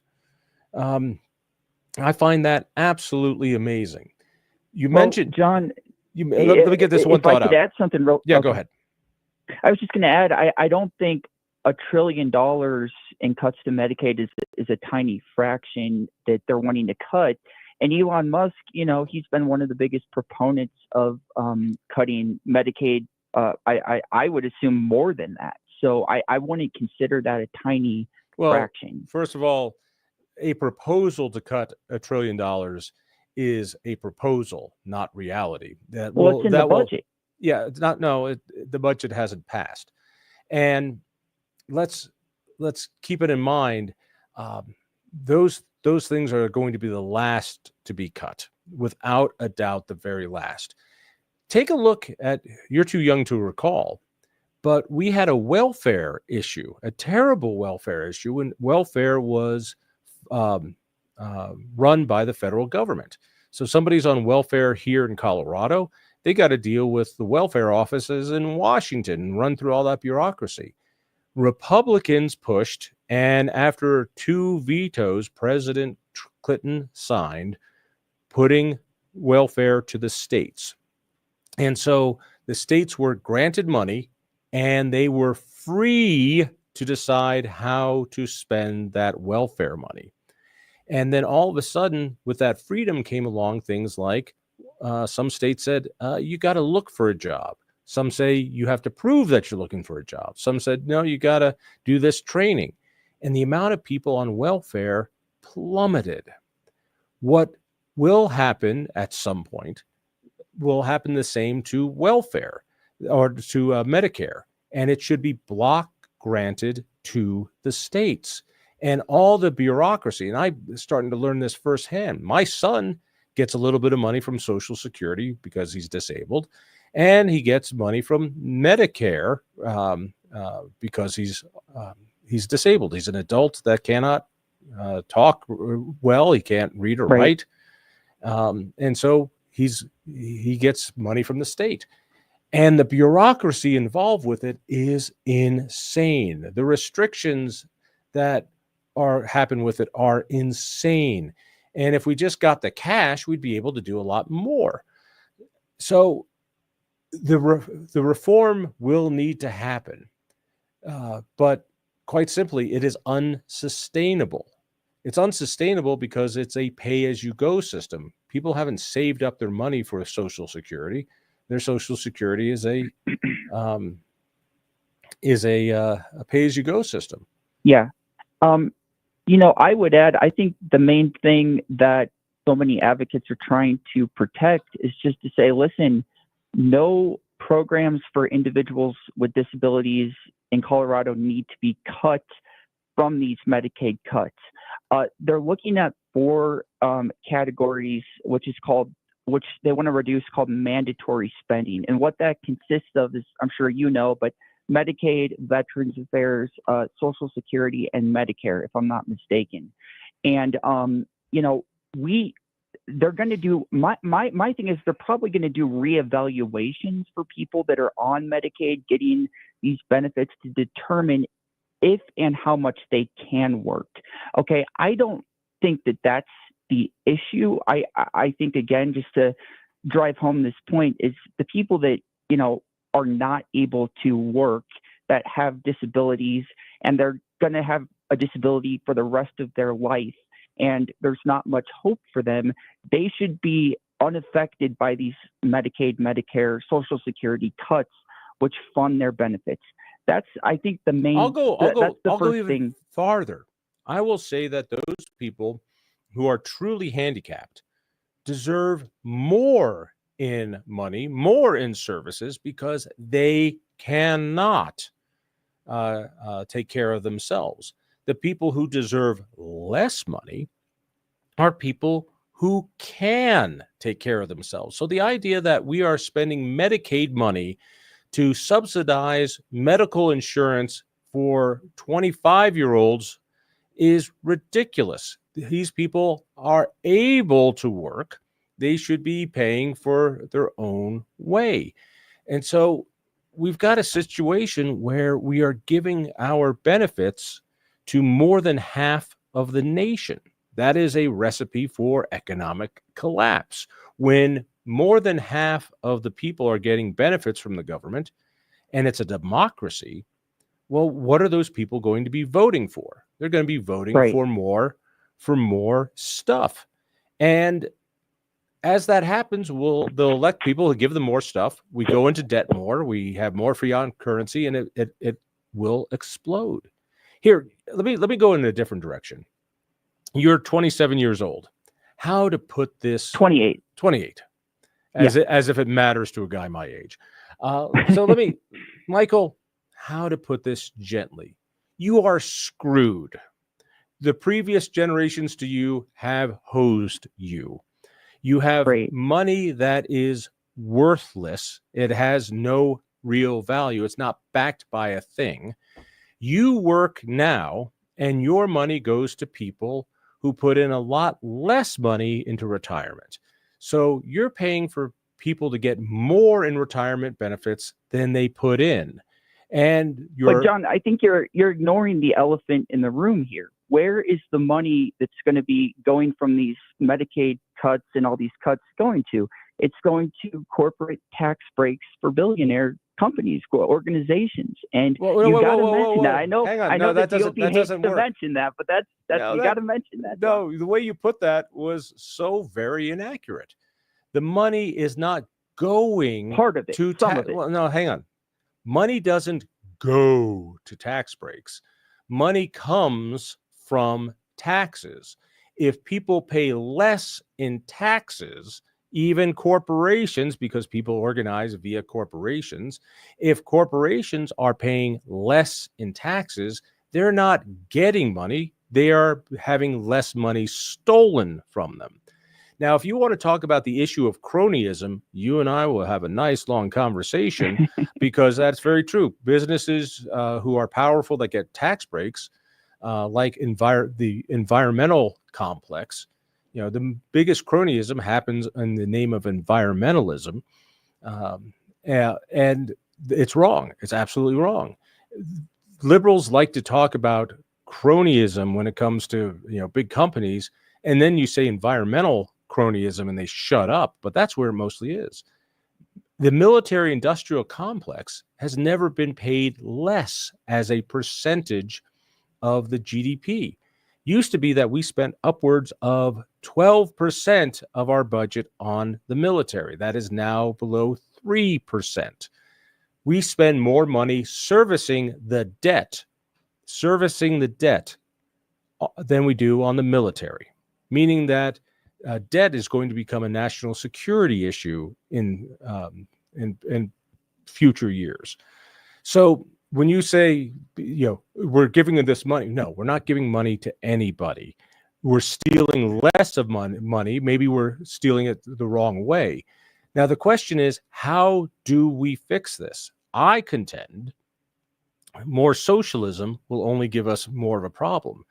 We must grow our way out of this situation. We must cap spending. We must spend less, and we need to energize the economy to grow faster, to build more. That is the only way you, 28-year-old kid, are going to have any chance of a future that is not a hellscape from Mad Max. The only way it's going to happen is if we stop spending and we start building, we start creating and grow ourselves out of this debt. Yeah, we're not going to tax our way out of this situation. Okay, and then the last thing I was going to, two things if I had time. One of them, the state of Colorado is going to have to make up the difference for the benefits cuts from Medicaid, and I think that you are assuming Medicaid again. You're acting on a false premise. If the budget passes, passes, and it's not. It will be the last thing that is cut is Medicaid. Right. You are panicking yourself and trying to panic other people over a falsehood. Yeah, and I cannot let you do that. The last thing would be the call in the budget to cut $230 billion to food stamps. And where are most of the people that are receiving food stamps living? They're living in Southern Republican majority states that voted for Trump. So when are they going to realize that, they're getting screwed by Trump for voting for him? They're going to be losing that a lot of the people that voted for him are on these food stamps. And your young age betrays you, my friend. What you need to do is look at the growth in food stamps over the years and how the Obama administration put it into the stratosphere. Let's remember, they doubled or tripled the amount of people on food stamps. And so you got to go back and take a look at what it used to be. Those also will be among the last things to be cut. But the question is, what is better for that person, a job or food stamps? And if we don't build a society that values jobs, that values economic growth, then those people are going to stay on food stamps. The way you build that society is to rip down the barriers to creation. You rip down the regulatory state, you rip down the tax state, and you let people use their ingenuity to build. When they do, they hire those people. They need those people. That's what's going to help those people in the long run. You cannot spend tax dollars before they are paid. And so the left is too concerned with how to spend money and not very concerned about how money is created, how wealth is created. You can't redistribute wealth until it's created first. And so we're putting ourselves in a situation that will screw you the most. When all this falls apart, I could well be dead. You will be alive. And you are looking at the wrong side of the equation. I don't blame you because you're a kid. I know you don't think you're a kid, but in my eyes, you're a kid. And you're looking at the wrong end of this equation. So you're thinking, how do we get more money out of rich guys? How do we get more money out of corporations? How do we get more money out of this? Instead, think about, how do we create more jobs? Yeah, how and do I we always create try that? to be right down the middle, John. I try to be centrist, and that's my thing. I try to look at things from both sides, but most of all, how is it going to affect the everyday American most, and what's in the best interest? And obviously, the GOP standpoint is, work is the best thing for every American, essentially. I don't disagree with that, but I think having benefits to help people get along that are struggling, there's so many young people that just can't catch a break in life. There's a lot of really intelligent homeless people that just can't catch a break, and it's sad. And all right, stop. I got less than a minute, so let me respond. Yeah, okay. They can't catch a break. And the problem is always government. Young people today can't afford a home. Why? Because of fiat dollars and growth control. You live in a state that is 98% vacant. The developable land in Colorado is mostly vacant, but government says you can't build on it. You have to build on top of each other. Who does that screw? You, 28-year-old. Who does it help? Me, 60-year-old, because I already own a home and the value keeps rising faster and faster because of these laws. But yet people keep voting for people who screw you. We're running out of tax money because it's been overtaxed. There is a great book. Hang on. There's a great book called Economics in One Lesson. Henry Hazlitt. Read it, young man. Okay. Back after this. At this hour, I'm Christina Owayo in Dallas, and here are your top stories. A lawsuit filed by the Denver Public School District claims it had to devote time and resources to keep illegal migrant students safe from immigration enforcement because the sensitive location policy has been ended. Board Czar Tom Homan saying if the FBI, DEA, and all other agencies are able to walk onto school grounds and arrest criminals, so will ICE.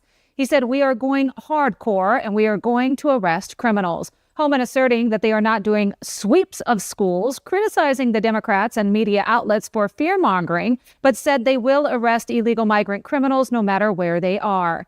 Quote, "There is no safe haven or sanctuary for violent illegal migrant criminals. If we have info on an MS-13 gang member who is wanted for a violent crime, we will walk into that school and arrest them." Denver is a sanctuary city that protects illegal migrants and ignores detainer requests from ICE. Those in the city also recently leaked information about a major ICE raid in Aurora that was targeting 100 violent Venezuelan gang members. The U.S. Attorney for Manhattan, Danielle Sassoon, has resigned after she refused to follow orders from the Justice Department to drop politically motivated corruption charges against New York City's mayor. That's what you need to know at this hour. In Dallas, Christina Owayo, Salem News Channel.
For Pete Boyles, I'm Jon Caldara. Hey, Pete, thanks so much. One segment down. If you want to get in, now's the time. Give me a call, 303-696-1971. Great conversation with Michael the Millennial. 28. And by the way, Michael, I know you're still listening. I'm not talking down to you at all on any of this. There's a reason the old saying is, if you're not young and liberal, you have no heart. And if you're not old and conservative, you have no brain. One of the things I loved about a book called Economics in One Lesson, which I think was done in the 50s, I forget, economist named Henry Hazlitt. He had this great phrase called finish the equation. So you're taking money from this guy, you're giving it to that money. Finish the equation. Well, if you take too much of that money, the guy's going to stop making money. It's like, why am I making money just to give it to somebody else? The productive class becomes less productive the more you tax them. And that only makes sense. That only makes sense. So Art Laffer described this with what he called the Laffer curve. Now, if government taxes 0% of your income, how much money does government bring in? And the answer, of course, is 0. How much money does the government bring in if the tax rate is 100%? If they take absolutely everything you've made, how much money do they bring in? No. The answer is still 0. Why? Because no one is going to work if they can't keep the fruits of their labor. Now, you could try to force them to work. That's called slavery. So the sweet spot is somewhere in between. There has to be more of an incentive to work. That's why every time we have had a sizable income tax cut, the amount of money that goes to government has grown. It happened under Kennedy. It happened under Reagan. It happened under Trump. That more money comes in to the budget because now I get to keep more of what I make. Let me make more. That's not a big surprise. That's why we have to create a system that makes it worthwhile. And the more we tax, the less we get. The less we get, the more we want to tax. The more we spend, the more we want to tax. The less people will produce. That's why our growth rate in this country is so sad. If we get 3% economic growth, we're very, very happy. Oh my God, we're doing it. When I was a kid, 6% growth was much more common. All right. Michael the Millennial, I know you're still listening. Check this out. Are you ready for your mind to be blown? Here it is. We grow now at less than 3% GDP. Our government, our whole economy grows by 2.8% or so right now. That's the prediction.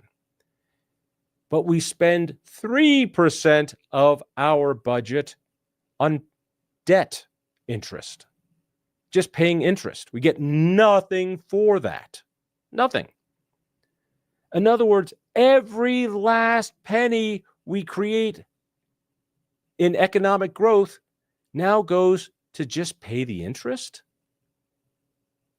And next year, when we have to pay more in interest than we are growing, what happens? Take that path down a few years, and when our interest goes from 3% to 4% to 5% to 10% of our GDP, and our GDP is only growing at 3% or 2.5%, where does that lead us? To economic ruin. We have to focus in on that. All right, I've only got a couple minutes left here, so let's see if we get Joe in real fast. Joe, you're going to have to make this really, really fast. All right, John. The main point, Elon Musk is taking 0 for his fruits. However, he is also going to bear the fruits of MAGA, making America great again. That is his goal. All right, that's good vitriol. What does that mean? Well, I mean, you said the Laffer curve. If you tax 100% of your labor, you get zero. Well, guess what? Elon Musk is taking zero. All you millennials out there should really think about this. Is George Soros coming on to work for zero? So the fear tactic is, oh no, he's doing this for his own benefit. I tell you what. Thank God. All right, let's assume he is. I don't care. After so much cronyism, if he finds waste, fraud, abuse, and can limit the size of the government, hell, I'd be happy to give him a percentage. And then amen. And the other part Go of this, ahead. the other part of this is, that people keep saying, nobody voted for Elon. Nobody voted for this guy. No, I frickin' voted for this guy. Amen. That Trump said, if you elect me, I am going to have Elon Musk head our department to find efficiency. And people like me said, okay, that's another reason I'll vote for you. So when you hear that whiny, nobody voted for him, you proudly say, no, I voted for him. He was promised if Trump would win, he would do this. Do you not remember that? You know, I do. So stop. And Stop insulting me. You say to your imaginary friend, and telling me I didn't vote for him. I did. Now shut up and get a job. Absolutely. That's what I tell the King Super Strikers. But let me just say this. Adam Smith was about self-reliance. Self-reliance and self-interest are related. You can't have self-reliance if you're not interested in making a living. Look at what Elon Musk is doing. Yep. There's a difference between Adam Smith. Adam Smith tried to describe what he saw around him, the natural state of the marketplace. Unlike Karl Marx, who wanted to design a revolution to take away what he saw as social inequity. Hey, thanks for the call. I appreciate it. Have yourself a great morning. We're in interesting times. And for all the panic that is being created by Donald Trump, it is nothing. It is nothing. It is the tiniest haircut there is. There is a great website. Go check this out. We're trying to find out where all the money went. All these grants that happened under Biden.